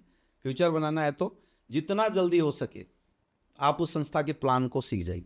आपके पास प्रोडक्ट की पूरी नॉलेज होनी चाहिए। 2 प्लान की डिलीवरी सिस्टम जो आपके अंदर है वो पूरा परफेक्ट होना चाहिए। ठीक है। तीसरी चीज़, जल्दी जल्दी आप ट्रेनिंग सिस्टम के साथ अटैच होइए, क्योंकि ट्रेनिंग सिस्टम अटैच होने के बाद बहुत सारी नॉलेज धीरे धीरे आनी शुरू हो जाती है। प्रैक्टिकल नॉलेज, मेंटल जो एजुकेशन होती है, मेंटल ठहराव कैसे होता है, ये सारी चीज़ें उसके दिमाग में आनी शुरू हो जाती है। ठीक है। ये 2 चीज़ें हैं, पहला प्लानर एक अच्छा बन जाए, दूसरा ट्रेनिंग के सिस्टम के साथ वो अटैच हो जाए, और तीसरा चीज़ जिसको उसने मेंटर बनाया, किसी को भी ABCD कोई भी मेंटर हो सकता है जो भी अपलाइन है, उसकी गाइडलाइन वो प्रॉपर काम करता है। शुरुआती दौर में सर इतना ही बहुत होता है, क्योंकि समुद्र के किनारे खड़ा होने से गहराई का पता नहीं चलता है, वो स्टेप बाय स्टेप पता चलता है। तो स्टेप बाय स्टेप धीरे धीरे आगे बढ़ेगा, फिर ट्रेनर बनेगा, फिर टीम बनेगी, टीम हैंडलिंग बनेगी। हाँ, इसमें सबसे खास बात क्या है, उसकी पर्सनालिटी डेवलपमेंट पर उसको काम करना चाहिए। अच्छा, वो कैसे? एक सक्सेसफुल नेटवर्कर वही है जो अच्छा नेटवर्कर हो, मतलब उसकी ड्रेस कोड अच्छी हो जानी चाहिए, उसका बोलने का तरीका वो बदलाव होनी चाहिए। Self grooming. हाँ, सेल्फ डेवलपमेंट सर बहुत ज़रूरी है। उसके लिए ट्रेनिंग्स, मीटिंग्स, कुछ किताबें पढ़नी आपने बताया कि कोई भी नया डायरेक्शनर आता है, प्लान देना सीखे, प्रोडक्ट की नॉलेज ले, ट्रेनिंग सिस्टम से जुड़ जाए, अपलाइन जो लेके आया उसको फॉलो करे, उसकी सारी बात माने और सेल्फ ग्रूमिंग करे, सेल्फ ग्रो करें, तो क्या फिर उसे सक्सेस मिल जाएगी? फिर उसको सक्सेस मिल ये बात अमित दुबे जी एक बहुत सक्सेसफुल व्यक्ति कह रहे हैं, तो 100% मिलेगी। जाए। जी। अमित सर, यहाँ भी लाखों लोग आते हैं, वैसे तो आपने देखा होगा, आप कोई फंक्शन करो तो फुल मोटिवेट, कोई ट्रेनिंग करो फुल मोटिवेट, और वो बातें करेंगे, सरअप करके दिखाएंगे, और जो कि ज़रूरत भी है, क्योंकि इस इंडस्ट्री में ज़्यादातर लोग आते हैं middle class, upper middle class या लोअर मिडिल क्लास, उनकी नीड्स भी हैं, उन्हें सक्सेस चाहिए भी, उन्हें पैसा भी चाहिए, लेकिन फिर भी यहाँ कुछ महीने टिकते भी हैं, कुछ रैंक भी कर लेते हैं फिर भी छोड़ देते हैं, कुछ लोग थोड़ा बड़ा रैंक कर लेते हैं फिर भी छोड़ देते हैं। तो ये ऐसा क्या होता है उनके साथ? ऐसे कौन से कारण बनते होंगे कि पैसे जैसे मैं था तो मेरे को ना पहला चेक आया था 900 रुपये का, तो मैंने उसी में अपनी तकदीर देख ली थी, यार जब 900 आ सकते तो 90 लाख भी आ सकते हैं, और यहाँ लोगों को 50,000 भी आ जाते हैं, 15 भी, 20 भी, लाख भी, 5 लाख, 10 लाख, 20 लाख तक, चलो आप छोड़ देते हैं, वो इंडस्ट्री निकल जाते हैं। आपके अनुसार क्या कारण होना बनते हैं? सर इसका सबसे बड़ा कारण है लोगों के अंदर बिजनेस एटीट्यूड का डेवलप ना हो पाना। अब दुनिया के हर बिजनेस में जब कोई इंसान आता है तो उसको फाइनेंस मैनेज करना आना चाहिए। हमारे यहाँ मैंने फील किया कि जस्ट उल्टा है। दुनिया का हर व्यापारी जब धंधा करता है तो अपने धंधे की कमाई का 40 से 50% पैसा री इन्वेस्ट करता है, यानी अपने बिजनेस के डेवलपमेंट में करता है। हमने यहाँ क्या देखा कि जब एक डायरेक्ट सेलर हमारे यहाँ आता है और वो पैसे कमाता है तो वो क्या करता है, 100% कमाई उठा के घर परिवार में डाल देता है। मैंने एक चीज़ महसूस किया, जब लोग डायरेक्ट सेलिंग में नहीं हैं तो 20,000 में उनकी परिवार चलती है, लेकिन यहाँ जब 1 लाख रुपए कमाने लगते हैं तो 50,000 1 लाख रुपए उठा के पूरे परिवार को दे देते हैं। सही बात। अब सीधी सी फंडा है कि अगर हमने 1 लाख रुपए कमाया और हमने बिजनेस में 0 इन्वेस्ट किया तो फिर बिजनेस चलेगा कहाँ से? खत्म हो जाएगा। जैसे सर अभी आप बता रहे थे बड़े बड़े रैंक के लोग छोड़ के क्यों जा रहे हैं, और ये मतलब मेरा सर पर्सनल 11 साल का तजुर्बा है, और मैंने तो हमारी टीम में बहुत सारे ऐसे लोग हैं जो अच्छे रैंक पे जाने के बाद भी स्लो हुए हैं। इसका सबसे बड़ा कारण ही यही मैंने देखा कि लोग अपने फाइनेंस को नहीं मैनेज कर पाते, बड़े लेवल पे पैसा आता गया फेंकते चले गए। अच्छा, शुरुआती दौर में क्या होता है कि जैसे मैं हूँ तो मेरे अपलाइन को मेरे बिजनेस की ज़रूरत होती है, तो अपलाइन साथ में जोर लगाते जाता है तो बिजनेस निकल जाता है। लेकिन अगर मेरे अंदर बिजनेस एटीट्यूड नहीं आया तो मैंने तो वो डेवलपमेंट किया नहीं ना जो मुझे करना चाहिए था। अब एक दौर के बाद अपलाइन को मेरे बिजनेस की ज़रूरत होती है, वो ख़त्म हो जाती है, अपलाइन कहीं और जोर लगाता है, तो जो मेरी आदत थी वो गड़बड़ हो गई। तो मैं बिजनेस में जोर लगाने के लिए जो फाइनेंस था उसको जब प्रॉपर मैनेज नहीं किया तो मैं ग्राउंड में नहीं जाऊँगा, मैं लोगों से मिलूंगा नहीं, मैं ट्रेनिंग मीटिंग नहीं करूँगा। धीरे धीरे फिर बिजनेस जो यहाँ टॉप लेवल पे पहुँचा 40-50 हज़ार की चेक पे था, वो धीरे धीरे स्लो हो जाता है। इसका मैंने एक सोल्यूशन बताया जो सर मैं चाहूँगा कि आज लोगों को बताया जाए। दुनिया में बोला जाता है 6 बकेट फार्मूला आपको अपनाना चाहिए। आप अगर डायरेक्ट सेलिंग में भी हैं, आप जो भी कमा रहे हैं, तो आज के बाद ये फार्मूला आप अपना दीजिए, आपकी डायरेक्ट सेलिंग करियर कभी ख़राब नहीं हो सकती। सबसे पहली चीज़, आप जितना भी पैसा कमाते हैं आप 6 अकाउंट खोल लीजिए, 40% पैसा बिजनेस एक्सपेंस में डाल दीजिए। यानी 10,000 की चेक आई तो 4,000 रुपये आप उठा के अपने बिजनेस अकाउंट में डालिए, जहाँ से आपकी टूर, ट्रेवल्स, जाना आना और बिजनेस रिलेटेड जो भी एक्सपेंस है आप उसको मैनेज कीजिए। कब तक?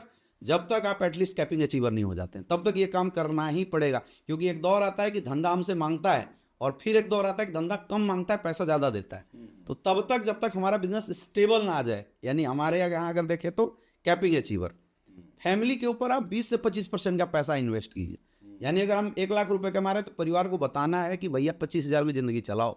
डायरेक्ट सेलर यही गलती करते हैं, परिवार को 1 लाख में जिंदगी चलाओ वाली आदत दे रहे हैं, तो उनके पास कुछ बचता नहीं, बिजनेस चलाने के लिए खत्म। बिजनेस चलाने के लिए पैसा बचा नहीं। तीसरी चीज जो डायरेक्ट सेलर को तोड़ रहा है आज के समय में, डायरेक्ट सेलर के पास कुछ भी सेविंग अपनी नहीं होती। तो मैं बोलता हूँ 10% पैसा आप सेव कर लो, उससे कब 10,000 कमा रहे, 1,000 रुपये हमने सेव कर लिया, तो उससे क्या इन फ्यूचर अगर बिजनेस में कभी कोई प्रॉब्लम आई तो वो सेविंग उठा के आप बिजनेस में इन्वेस्ट कर देंगे। 10% आप अपनी हेल्थ के लिए रखिए, क्योंकि कई जगह मैंने ऐसा भी देखा, सब कुछ अच्छा चल रहा था लेकिन उस घर में एकाएक किसी की प्रॉब्लम आई, 4-5 लाख रुपए खर्च हो गया, वो टूट जाता है। क्यों ऐसा हुआ? क्योंकि हमने प्री प्लान नहीं किया।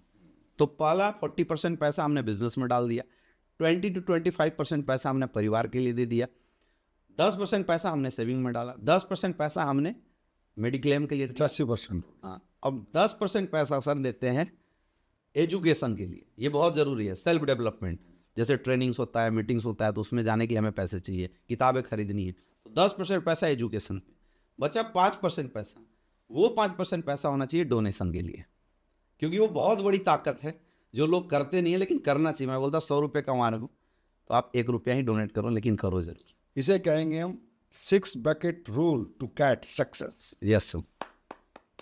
और ये अगर हम लोग किए, डायरेक्ट सेलर अच्छे मैं डायरेक्ट सेलर की बता रहा हूँ, धंधा जीवन में खराब ना हो, मैं इसकी गारंटी देता हूँ। मैंने ऐसी मैनेज किया है सर, मैं टीम में दबा के पैसे खर्च करता हूँ। आज अगर देखा जाए तो टीम के पास मेरे 60-70 लाख रुपए होंगे, अच्छा। लेकिन ना मेरा परिवार में कोई प्रॉब्लम आई, ना बिजनेस में कोई प्रॉब्लम, क्योंकि उसका एक भाग है, पार्ट है जो मैंने उनको दिया है। तो ऐसा नहीं कि उससे कोई विशेष फर्क पड़ेगा। अच्छा, इस तरीके से अगर हम मैनेज करेंगे धंधा कभी डाउन नहीं जाएगा। क्यों? क्योंकि हमारे बिजनेस एक्सपीरियंस में जब हमेशा पैसे होंगे, हम टूर करते रहेंगे, ट्रेनिंग में जाते रहेंगे, ग्राउंड में जाते रहेंगे, प्लान करते रहेंगे, फॉलोअप करते रहेंगे, ट्रेनिंग करते रहेंगे, मीटिंग करते रहेंगे, गिर ही नहीं सकता है। इस पॉडकास्ट का सबसे बेहतर, सबसे बेहतरीन गोल्डन एडवाइस आज आपने हर डायरेक्ट सेलर के लिए दिया है।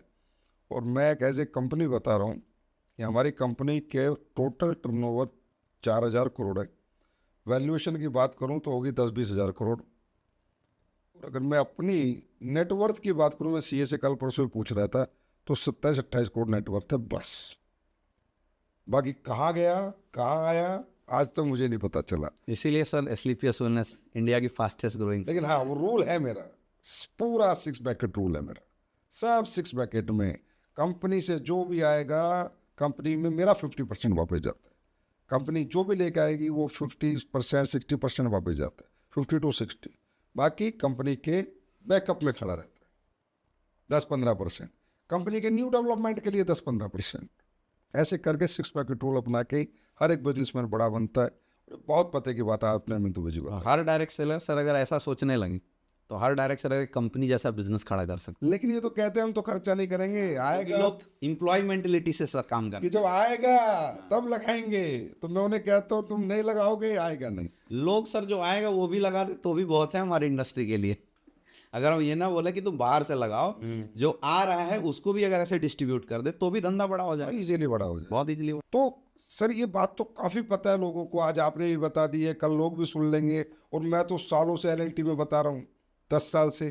तो फिर ये खर्चा करते क्यों नहीं, होता क्यों नहीं, ये समझते क्यों नहीं?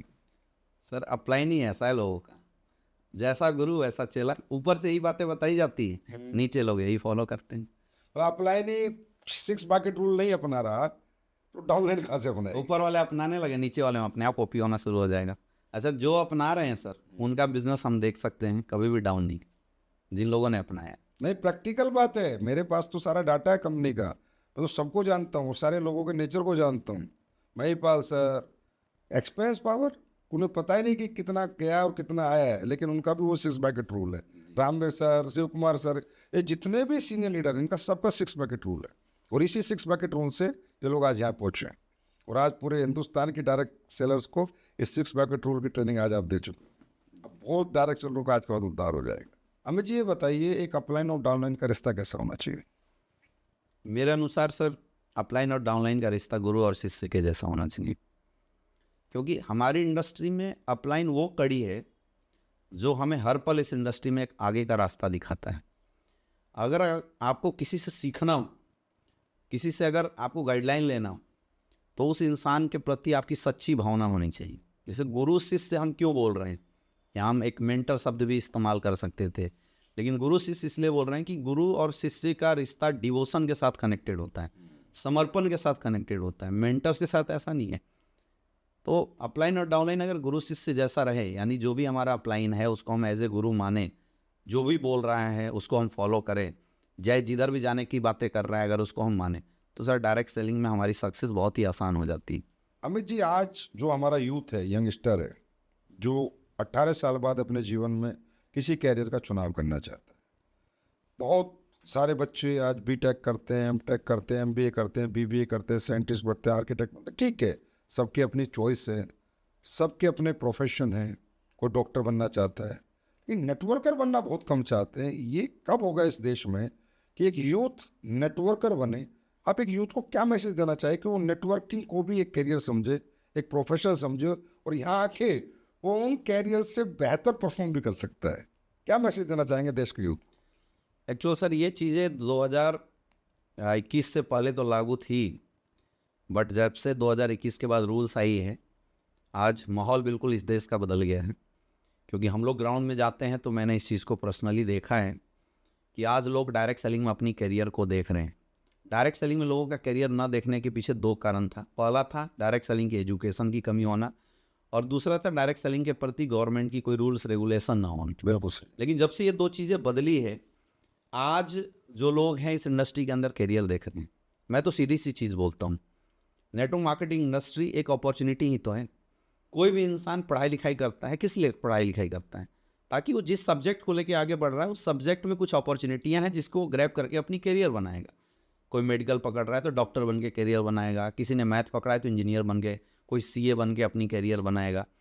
तो मैं तो लोगों को बोलता हूँ कि ज़रूरी नहीं है डायरेक्ट सेलिंग इंडस्ट्री में आप करियर बनाइए।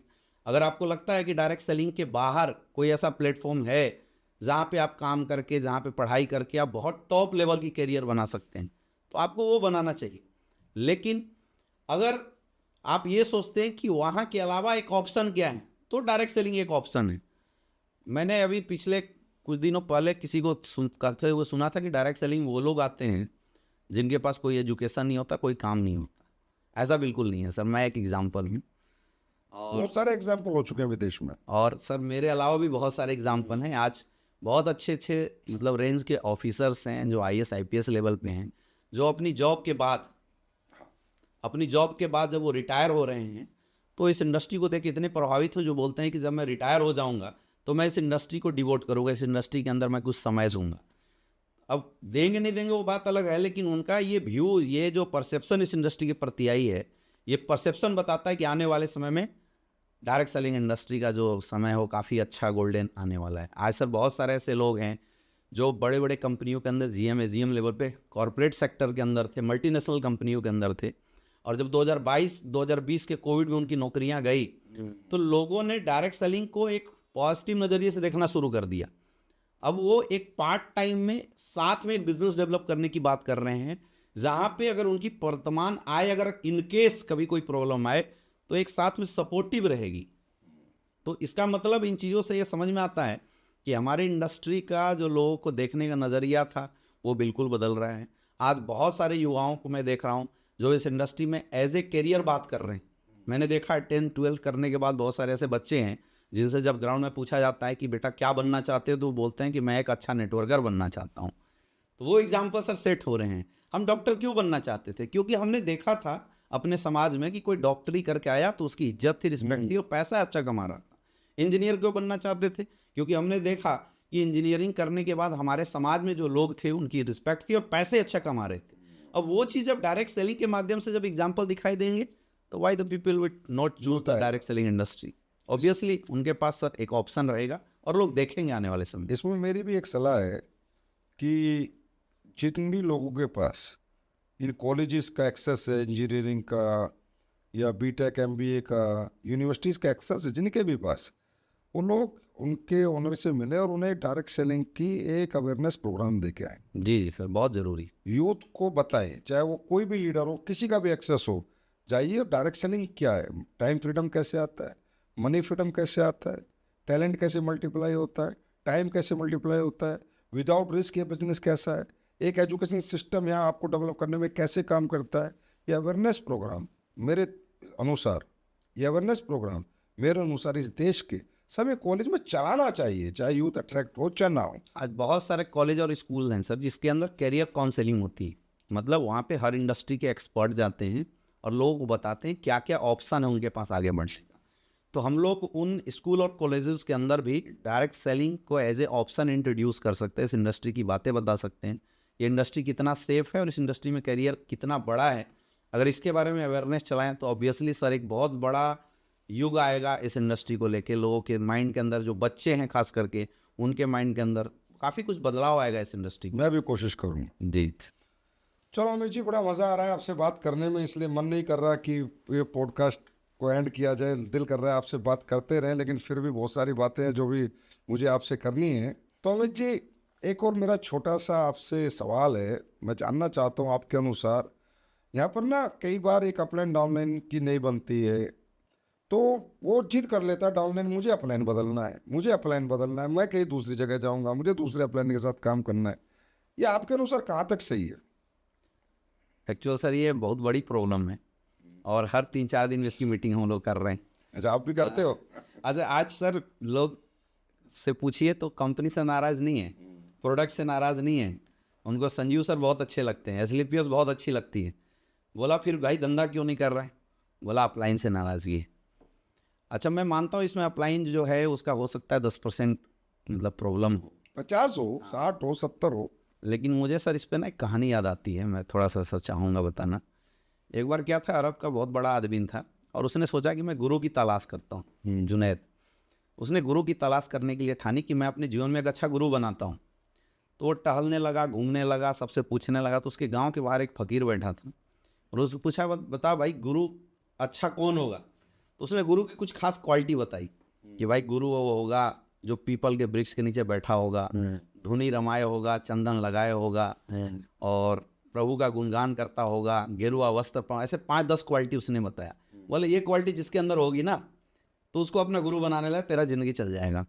अब वो क्वालिटी माइंड में रख के और घूमना शुरू किया। वो कहीं जाए तो कोई धुनी रमाए तो पीपल का वृक्ष नहीं था, कोई इंसान कहीं किसी के पास जाए तो वो पीपल के वृक्ष के नीचे बैठा लेकिन वो गेरुआ वस्त्र में नहीं था। उसने अपने जीवन के 20 साल गुजार दिए लेकिन उसको गुरु नहीं मिला। फिर थक हार के वो बड़ा परेशान हुआ, पूरे वर्ल्ड में ट्रेवल किया, उसको गुरु कहीं नहीं मिला। तो सोचा कि ये जो फ़कीर है ना उसने मेरे साथ गेम किया है, आज कुछ भी हो जाए फ़कीर को मज़ा से चखाएंगे। वो वापस लौट रहा था और फ़कीर के पास जाने वाला था। जैसे 100 कदम खड़ा था उसने देखा पीपल का पेड़, उसके नीचे एक आदमी बैठा हुआ है। उसने गेरुआ वस्त्र पहने हैं, चंदन लगाए हैं, धुनी रमाए हुए हैं। उसने देखा कि जो क्वालिटी बताया गया था वो क्वालिटी लिए वही फ़कीर बैठा था। वो तुरंत उसके चरणों में जा गिर पड़ा और बोला कि आपने 20 साल मेरे क्यों बर्बाद किए? उसने बताया, बेटा अगर तू गुरु की 20 साल तलाश नहीं करता ना तो तू गुरु की महिमा समझ नहीं पाता कि गुरु का क्या रोल है और मैं तेरे गुरु बनने लायक हूँ या नहीं। मैं अगर तुझे बोल देता कि मैं ही तेरा गुरु हूँ तो शायद तुम उस वैल्यू नहीं हमें देता। हमारे डायरेक्ट सेलिंग में सर ऐसा ही कुछ है। जिसको आसानी से जो भी अपलाइन मिला हुआ है लोग उससे दुखी हैं। क्यों दुखी हैं? क्योंकि लोगों की अपलाइनों से एक्सपेक्टेशन बहुत हाई, एक्स्ट्रा एक्सेप्टेशन। हाँ, एक्स्ट्रा एक्सपेक्टेशन है लोगों की। और इस दुनिया के अंदर एक्स्ट्रा एक्सपेक्टेशन की सर कोई सीमा नहीं है, कोई नहीं पूरा कर सकता। लोग बीवी से नाराज क्यों होते हैं? क्योंकि बीवी के प्रति एक्स्ट्रा एक्सपेक्टेशन है कि भाई घर जाएंगे तो जूता उतारेगी, खाना देगी, जो कि नहीं होता तो लोग नाराज होते हैं। यहाँ भी हमारे यहाँ अपलाइनों से बड़ी एक्सपेक्टेशन है लोगों की। अपलाइन मेरा 1 लाख चलाएगा, अपलाइन मेरा 2 लाख चलाएगा, अपलाइन मेरा खर्चा करेगा, अपलाइन मुझे समझाएगा। मैं निगेटिव हो सकता हूँ लेकिन अपलाइन जब निगेटिव हो तो मुझे क्यों नहीं समझाए? ये जो एक्स्ट्रा एक्सपेक्टेशन अपलाइन के प्रति है वही चीज़ है जो अपलाइन के प्रति निगेटिविटी डाल रहा है। अगर इस एक्स्ट्रा एक्सपेक्टेशन को समर्पण में बदल दिया जाए तो हर अपलाइन सर लोगों को अच्छा लगने लगेगा। और मैं बोलता हूँ सर, इस दुनिया के अंदर हर इंसान के अंदर अच्छाई है और हर इंसान के अंदर बुराई है। आप जिसके क्लोज हैं उसकी बुराई आपको दिख जाती है और जिससे दूर हैं उसकी बुराई आपको दिखती नहीं। कई लोगों को मैंने देखा जो इस अपलाइन को छोड़ के दूसरे के पास गए तो वहां पता चला कि इससे 10 कमियां और ज़्यादा थी। तो मेरा ऐसे डायरेक्ट सेलरों से एक ही रिक्वेस्ट है कि आपको आपके जीवन में ऊपर वाले ने जो अपलाइन दिया है, अपलाइन क्या है? अपलाइन एक भाव है। अपलाइन क्या है? अपलाइन एक फ़ोटो है। आप उस अपलाइन को चाहो तो ग्राउंड में उतार के उससे मेहनत करा के कुछ हज़ार कुछ लाख रुपए कमा सकते हो, लेकिन आप चाहो तो उस अपलाइन को फ़ोटो में लगा के उसके प्रति अपनी डाउनलाइन को समर्पित करके आप करोड़ों में कमा सकते हो, क्योंकि कोई गलत नहीं है। कई लोग बोलते हैं सर मेरे अपलाइन ने ऐसे नहीं ऐसे कर दिया। मैं मानता हूँ अपलाइन में गलतियाँ हो सकती है, लेकिन मेरा ऐसे लोगों से सवाल है कि क्या आप 100% परफेक्ट हैं? भाई आप में भी तो गलतियाँ हैं।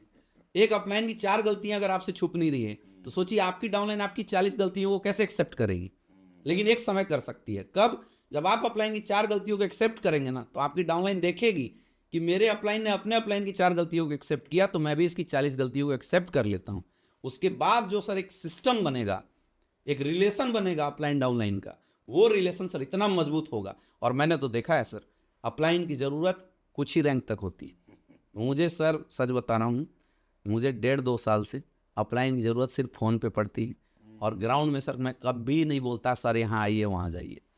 6-6 महीने में सर हमारी मुलाकात अपलाइन से होती है, फिर भी धंधा बहुत अच्छा चल रहा है, क्योंकि हमने अपनी टीम के अंदर अपलाइन को प्रमोट किया है, यूज़ नहीं किया। जो यूज़ करने वाले लोग हैं उनकी एक्सपेक्टेशन है वो दुखी हैं, जो प्रमोट करने वाले लोग हैं तो प्रमोट तो फोटो से भी हो जाता है, फिर कोई प्रॉब्लम नहीं है। नहीं, और एक और चीज़ है सर कि एक बार जैसे जो टीम हमने बनाया, अगर उसकी स्ट्रक्चर को अगर एक बार आप ख़राब कर देते हो दोबारा शुरुआत करने के चक्कर में, फिर से दोबारा इस बात की कोई गारंटी नहीं कि सही बनेगा। इसमें क्या है अमित दुबे जी, बिल्कुल आप सही कह रही हैं ना। और अपलाइन में कमियां हो सकती हैं, कमियां तो हमारे पिता में भी होती हैं, जिन्होंने हमें पैदा किया है, तो उनको छोड़ के कौन सा हम घर छोड़ के निकल जाते हैं। घर नहीं छोड़ना है, घर में बने रहना है। पिताजी कब सुधर जाए पता नहीं, बिल्कुल। पिताजी में कब करेक्शन आ जाए पता नहीं। घर ही छोड़ दिया तो फिर भटकना ही पड़ेगा। तो घर होती है आपकी कंपनी। अब कुछ लोगों ने कंपनी से चले गए और उनको मेरे तक फ़ोन आया, मुझ तक बात हुई है, सर कंपनी से दिक्कत नहीं, आपसे दिक्कत नहीं, अपलाइन से दिक्कत है। अरे बेटा, अपलाइन से दिक्कत है तो तूने घर क्यों छोड़ा? घर में बना रहता। अपलाइन तो स्पॉन्सर अपलाइन भी मिल सकता था, उससे ऊपर भी मिल सकता था, और क्या पता बिना अपलाइन के भी तू ग्रोथ कर जाता। बिल्कुल। क्योंकि इम्पोर्टेंस तो प्लेटफॉर्म की है, प्लेटफॉर्म ही छोड़ दिया, और क्या पता कल तेरा अपलाइन ही वो प्लेटफॉर्म छोड़ते, फिर पश्चाताप होगा, यार अपलाइन ही भी नहीं रहा, मैं भी छोड़ के आ गया, मैं भी बर्बाद हो गया। तो प्लेटफॉर्म से दूर कभी ना जाना।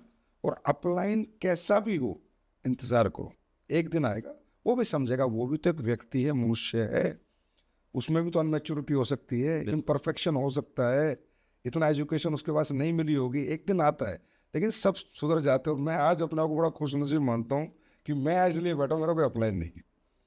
अपलाइन फ्री बिजनेस किया मैंने। जी जी। कि अपलाइन हो तो पॉजिटिव एनर्जी के लिए हो। जो व्यक्ति अपलाइन के साथ पॉजिटिव रहता है वही बड़ा बनता है। और हमारी संस्था में सर सबसे अच्छी बात है कि हमारे लाइन ऑफ स्पॉन्सर में कई अपलाइन है लोगों के लिए, तो अगर एक से प्रॉब्लम है तो भाई दूसरे को आप अपलाइन मान के काम कीजिए। पर अपलाइन बदलना आपके अनुसार सही नहीं। बिल्कुल सही नहीं सर। मैं आज मतलब इतने बड़े प्लेटफॉर्म से रियल बता रहा हूँ, मेरे पास हर 4 दिन में कॉल आते हैं लोगों की दूसरी टीम से, सर मैं आपके साथ काम करना पड़ता हूँ। और सर मैं स्टेज पे बैठ के बता रहा हूँ, मैं लोगों को 1-1 घंटा समझाता हूँ कि तुम्हें क्यों नहीं आना चाहिए, क्यों नहीं आना चाहिए, क्यों नहीं आना चाहिए। मैं उनको बताता हूँ कि आप ठीक है आ जाओगे, मुझे तुम्हारे आने से फ़ायदा हो सकता है, लेकिन तुम्हारी करियर बर्बाद हो जाएगी। और कई लोग ऐसे ऐसे जिनकी इस माइंडसेट को मैंने चेंज किया है, जो हमारे कोलाइन थे उनको भी हमने समझा के जहाँ काम कर रहे थे वहीं काम करवाया, और आज सर वो diamond, blue diamond, black diamond, royal diamond ने, अब वो बोलते हैं सर थैंक यू, उस समय आपने नहीं समझाया था। क्या बात, क्या बात। बहुत मतलब बहुत बड़ा मैसेज है सभी डायरेक्ट सेलर्स के लिए जिन्होंने डायरेक्ट सेलिंग में अपना कैरियर लगाया। अच्छा, इसी में मैं पूछता हूँ कि क्रॉस लाइनिंग कहाँ तक सही है आपकी नज़रों में? क्रॉस लाइनिंग सर बिल्कुल सही नहीं। क्योंकि सबसे ज़्यादा विरोध क्रॉस लाइनिंग का आप करते हो। जी। नाम मेरा होता है कि संजीव सर कड़क है, जबकि कड़क आप जैसे बहुत से लीडर जो कड़क हैं, हर डायमंड मीटिंग में आप आधे घंटे की स्पीच लेते हो कि क्रॉस लाइनिंग नहीं होनी चाहिए। क्यों नहीं होनी चाहिए क्रॉस लाइनिंग? बोलते हैं सर दूसरे का हक खा के अगर आप आगे भी बढ़ गए ना, पेट की भूख मिटा भी लिए, तो ज़्यादा दिन तृप्ति नहीं मिलेगी उस बात की। हमारे इंडस्ट्री में बोला जाता है कि दूसरे की बीवी और दूसरे की टीम सबको अच्छी लगती है, और जब वो अपनी टीम होती है तो लोग उसके बारे में उल्टी सीधी बातें करते हैं। क्रॉस लाइनिंग का मतलब है सर हम दूसरे की टीम को बरगला के अगर अपने साथ ले आए तो ये है क्रॉस लाइनिंग। अगर हम किसी की दूसरे की टीम को बरगला के अपने साथ ला रहे हैं तो इनडायरेक्ट रूप से हमने क्या किया, इनडायरेक्ट रूप से हमने किसी के पेट पे लात मारी, हमने किसी का हक छीना है, बद्दुआ लगे। और जिस इंसान का हमने हक छीना है वो एक बद्दुआ है। और किसी की बद्दुआ लग गई ना सर, आप सुकून से जी नहीं पाएंगे, पहली चीज़। दूसरी चीज़, जिस इंसान को आप भड़का के अपने साथ ला सकते हैं, कल उसको भी तो कोई भड़काएगा, क्योंकि उसके दिमाग में क्या गया, इससे अच्छा ये है। तो भाई आपका भी तो कोई बाप है, उससे भी अच्छा कोई हो सकता है। हो सकता है, सही बात है। आपने जिसकी टीम से लाए उसका करियर खराब कर दिया, जिसको लाए उसका भी करियर खराब कर दिया।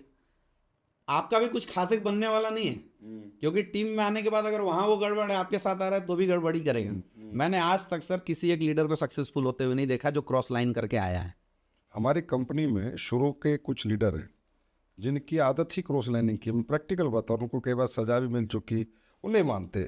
क्योंकि वो चीज़ें सर टीम के अंदर भी डुप्लीकेट होती हैं, और फिर ये चीज़ें जब डुप्लीकेट होती है तो फिर हमारा ध्यान नए लोगों के डेवलपमेंट पे तो लगेगा ही ना। हम तो मुझे प्रैक्टिकली, मैं वैसे बहुत से लोगों को जानता हूँ जिनका फोकस ही क्रॉस लाइनिंग है, और लेकिन उनकी अचीवमेंट नहीं है उतनी जितनी होनी चाहिए, क्योंकि बड़ी अनइथिकल सी प्रैक्टिस है यार। यू हैव पीपल्स, अगर आपके पास 2 लोग हैं ना तो वही 2 लाख के बराबर, उन 2 पे फोकस तो करो, उन्हें प्यार तो करो, उन्हें एजुकेट तो करो, उनके साथ जाओ तो सही, भागो तो सही। और हमारे लिए तो सर जो क्रॉस करके आता है वो ज़्यादा ड्रामा करता है, उसके बजाय हम जो नई लीडरशिप है उस पर खर्चा करें और नए लोगों को ट्रेनिंग मीटिंग दे के डेवलप करें, तो पहला वो हमारे प्रति समर्पित होगा, क्योंकि फ्रेशर से हमने उसको बनाया है। दूसरा, उसके कोई ड्रामे नहीं, और करियर ज़्यादा अच्छा बनेगा लेस एफर्ट से। तो किसी भी एंगल से सर हम हिंदुस्तान के हर डायरेक्ट सेलर को एक ही चीज़ बताना चाहेंगे कि किसी की मान लो धंधा छोड़ के चला गया, उसके लिए हमारी संस्था ने रूल्स रेगुलेशन इसीलिए बना के दिए, तो वो बात तो अलग है। लेकिन किसी के हक को छीनना या किसी को मेंटली गुमराह करके गलत जगह पे लाके उसकी करियर बनाना, उसकी करियर को बर्बाद करना, ये किसी भी एंगल से गलत है, किसी भी एंगल से सही नहीं है, और हम तो इसका सर सख्त विरोध करते हैं। एक क्वेश्चन आपसे हो, जी सर। दोनों ऑर्गेनाइजेशन में काम करके जल्दी तरक्की आती है या एक ऑर्गेनाइजेशन में काम करके जल्दी तरक्की आती है? अच्छा, मैंने सर दोनों फील लिया है। मैंने देखा है जो लोग एक लेग में काम करते हैं वो सिर्फ पैसा कमाते हैं, और जो दोनों लेग में काम कर रहे हैं वो इज्जत मान सम्मान के साथ पैसा कमाते हैं। पिछले 5-6 सालों से डायरेक्ट सेलिंग इंडस्ट्री के अंदर ये चीज़ें मतलब आई है। लोग पावर की बात करते हैं, एक लेग की बात करते हैं, जबकि हम लोगों ने भी काम किया। लोग बोलते हैं सर अगर एक लेग मजबूत मिल जाए तो ग्रोथ फास्ट होगी। मैंने तो दोनों लेग पे काम किया, फिर भी कंपनी का रॉयल एम्बेसडर, और मुझे नहीं लगता है कि ग्रोथ बहुत स्लो है। रॉयल एम्बेसडर मीन्स कंपनी के पहले 6 लोगों में हूँ। हाँ बिल्कुल। और 6 में भी मतलब 5th पोजीशन पे आ गए हुआ। जी जी। और जबकि कंपनी कितने दिन बाद शुरू की थी आपने? 1.5 साल 2 साल बाद। 2 साल बाद। 14 में शुरू हुई, हम 16 में शुरू हुए। तो और मैंने सर दोनों लेग में काम किया, और आज भी करते हो? मैंने एक और चीज़ महसूस किया सर कि अगर आप एक लेग में काम करेंगे तो आपकी ग्रोथ किसी और के अनुसार होगी, लेकिन अगर आप दोनों लेग में काम करेंगे तो आपकी ग्रोथ आपके अनुसार होगी। और इसका मुझे बड़ा फ़ायदा मिला। पहले भी मुझे लगता था एक लेग अपलाइन चला दिया होता तो बड़ी रफ्तार फास्ट होती है, ऐसा नहीं है सर। घोड़ा खुद हाँके तब रफ्तार फास्ट होगी, या घोड़ा कोई और हाँक रहा है, एक हम हाँक रहे हैं, तब रफ्तार फास्ट होगी। मुझे लगता है दोनों में।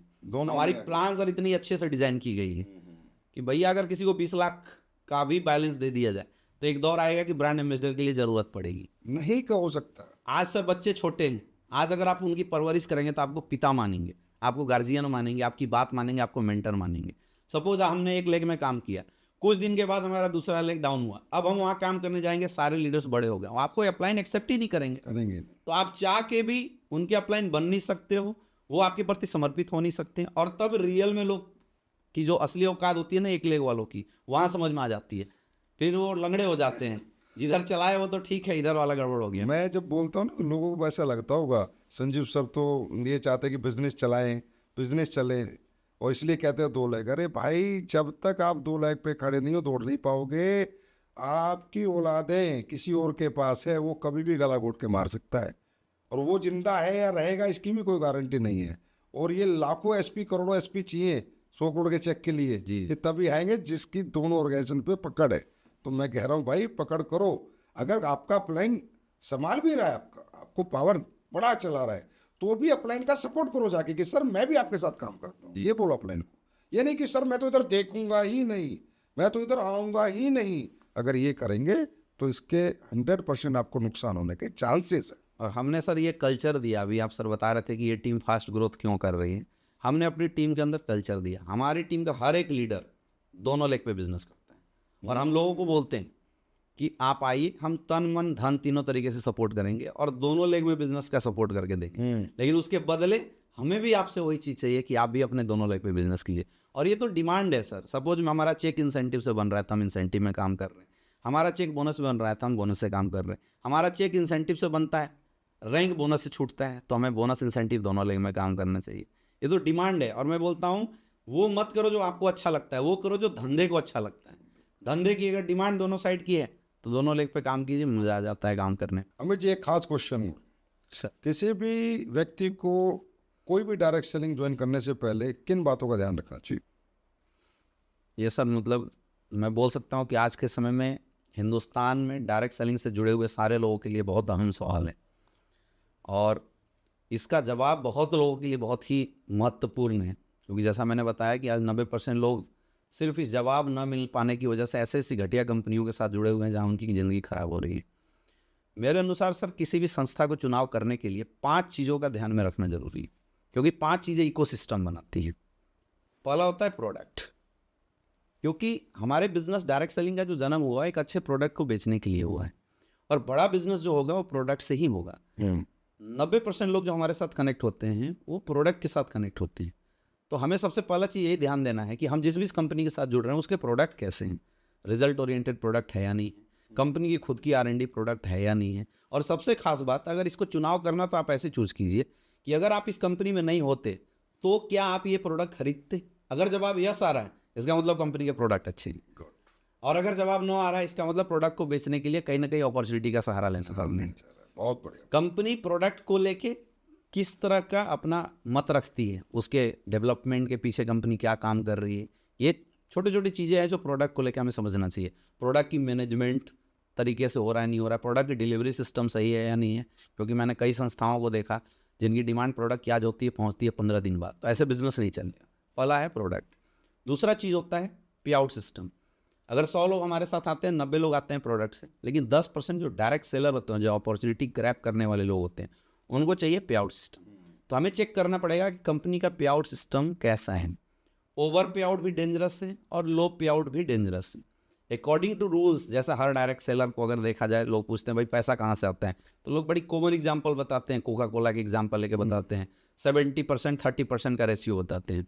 इसका मतलब कोई भी संस्था मार्केटिंग में 70% पैसा खर्च करती है। हम लोग क्या हैं डायरेक्ट सेलर, हम लोग डायरेक्ट सेलर मार्केटिंग वाले पार्ट में हैं। तो कोई भी संस्था अगर 60-70% का पैसा बांट रही है, इसका मतलब जो लोग हैं वो पैसा अच्छा कमाएंगे।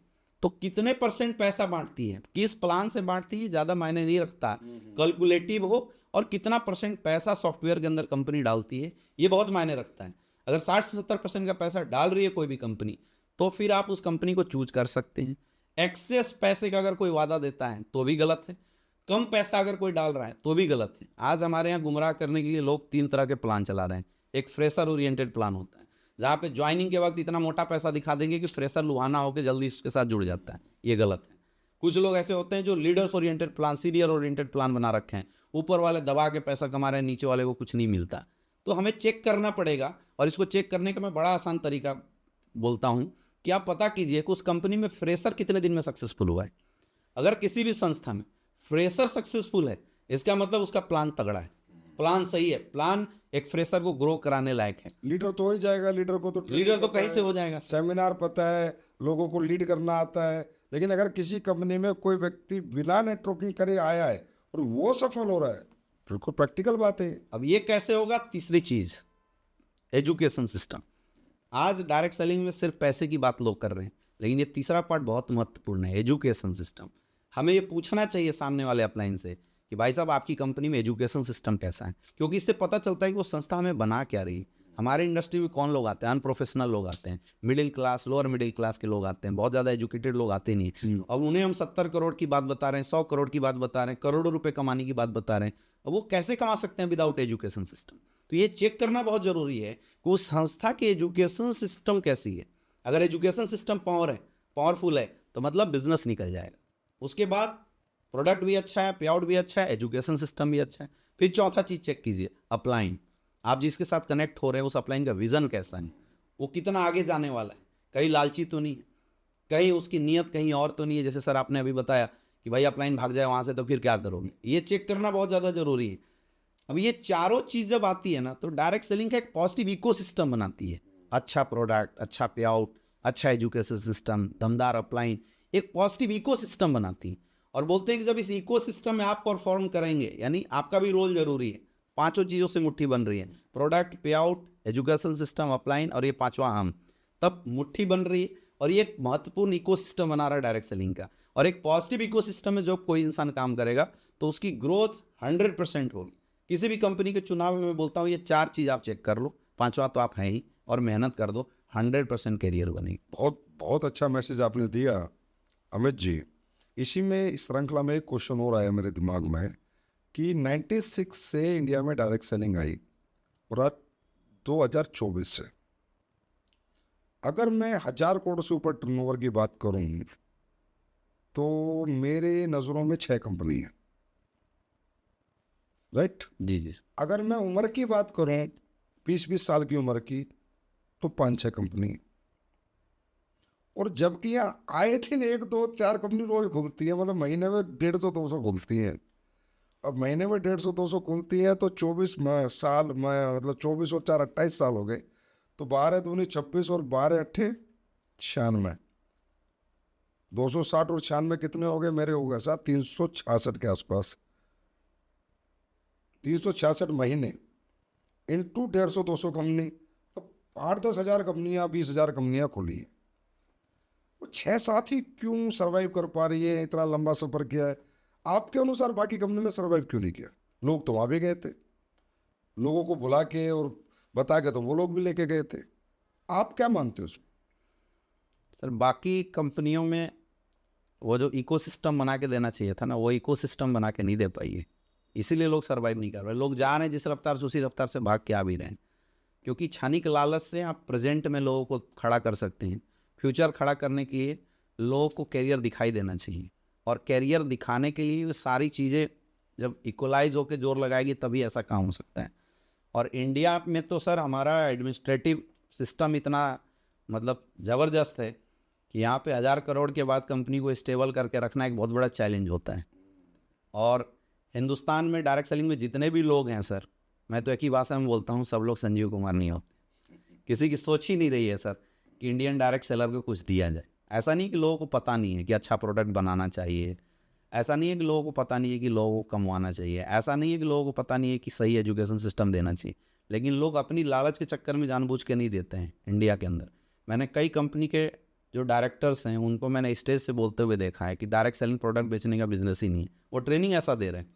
मतलब मैं तो जब सुना तो मैं अमेज हो गया कि भाई ये क्या बातें कर रहे हैं।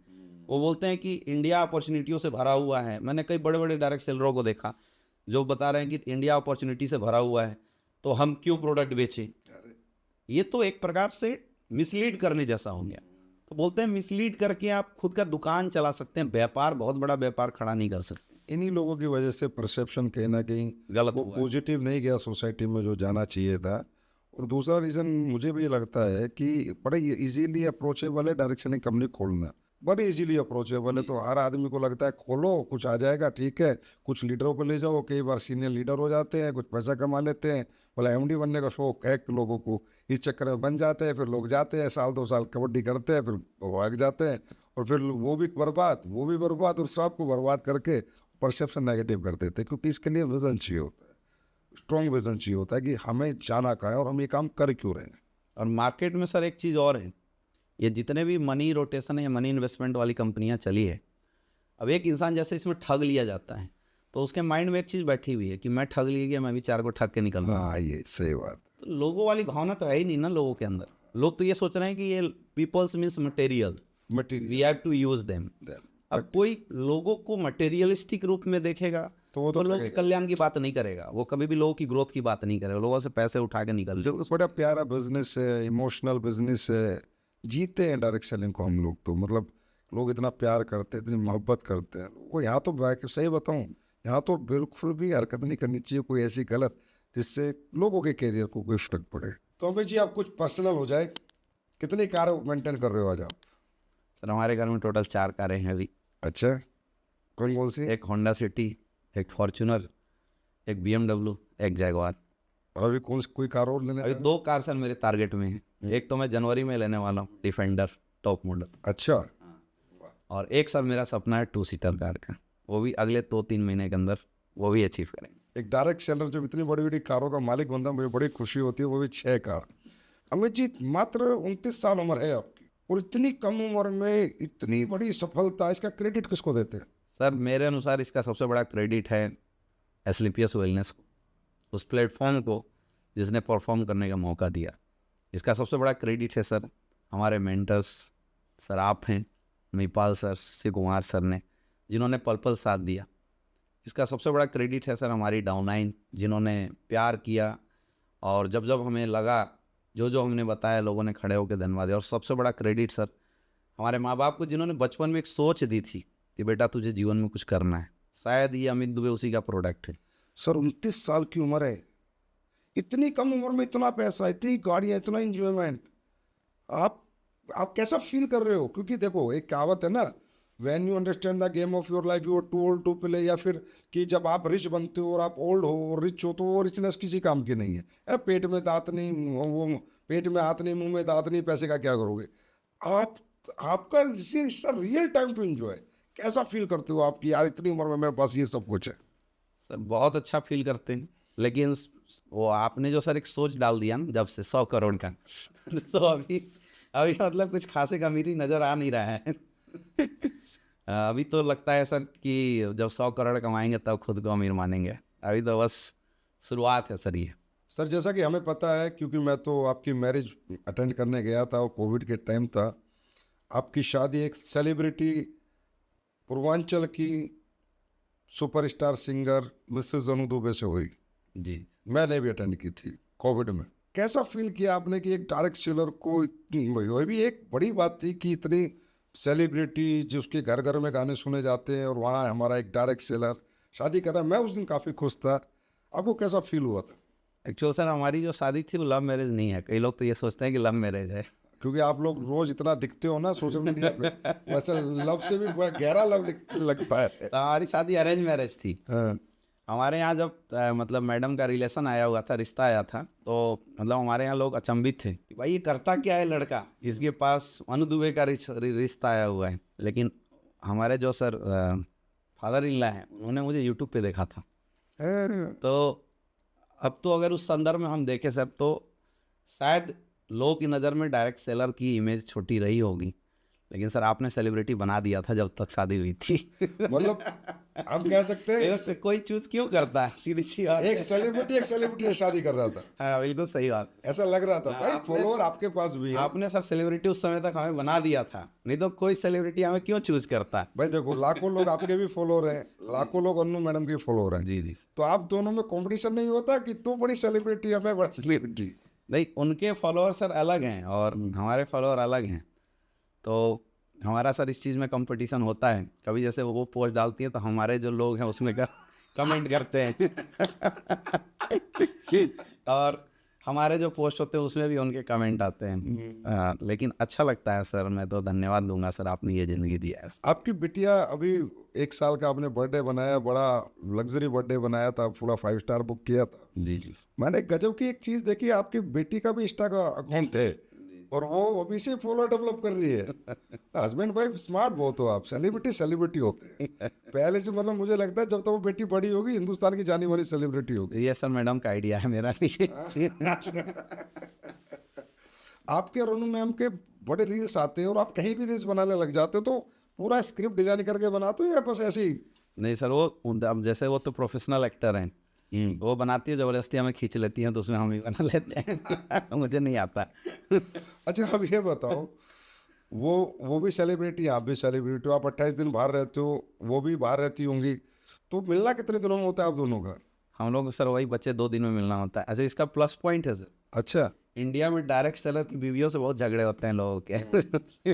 इस मामले में मैं बड़ा लकी हूँ। हम मिलते ही 3-4 दिन के लिए हैं तो दोनों इतने प्यार से रहते हैं, कोई झगड़ा वगड़ा। अच्छा, वो भी बिजी आप भी बिजी, तो मतलब एक डायरेक्ट सेलर को अपनी वाइफ को कहने के बिजी कर देना। इसका फायदा मिलता है बाद में अगर दोनों इंगेज रहते हैं। तो अभी तो सर एक सवाल और, सर अरबपति कब तक? हमारा सर टारगेट है 2030 तक अरबपति बनने का और वो 100% सर पूरा होगा। 24-30 तकरीबन 35 ईयर्स का डायरेक्ट सेलर हिंदुस्तान में अरबपति बन के आ रहे एसलीपीएस वेलनेस का। हैं, ये मान लें हम। हाँ बिल्कुल बिल्कुल। तो अमित भाई सर, जाते जाते एक रैपिड फायर राउंड करूंगा। कुछ आपके बारे में जानना चाहूंगा पर्सनल। आपका पसंदीदा फूड? दाल रोटी चपाती। मैं बहुत सिंपल खाना खाता हूँ। Veg non veg? Veg pure. आपका मनपसंद स्पोर्ट्स? सर मेरा स्पोर्ट्स कोई भी नहीं है मनपसंद। अच्छा, कुछ नहीं खेलते? स्पोर्ट्स नहीं खेलता। आपकी मनपसंद सिंगर? अनु दुबे। ये मैं जानबूझ के पूछ रहा हूँ। रियली वो बहुत अच्छा गाती हैं, मैं भी उनके गाने सुनता रहता हूँ। अब सर उन्हीं का सुनना पड़ता है, घर में क्या करेंगे। आपका मनपसंद एक्टर?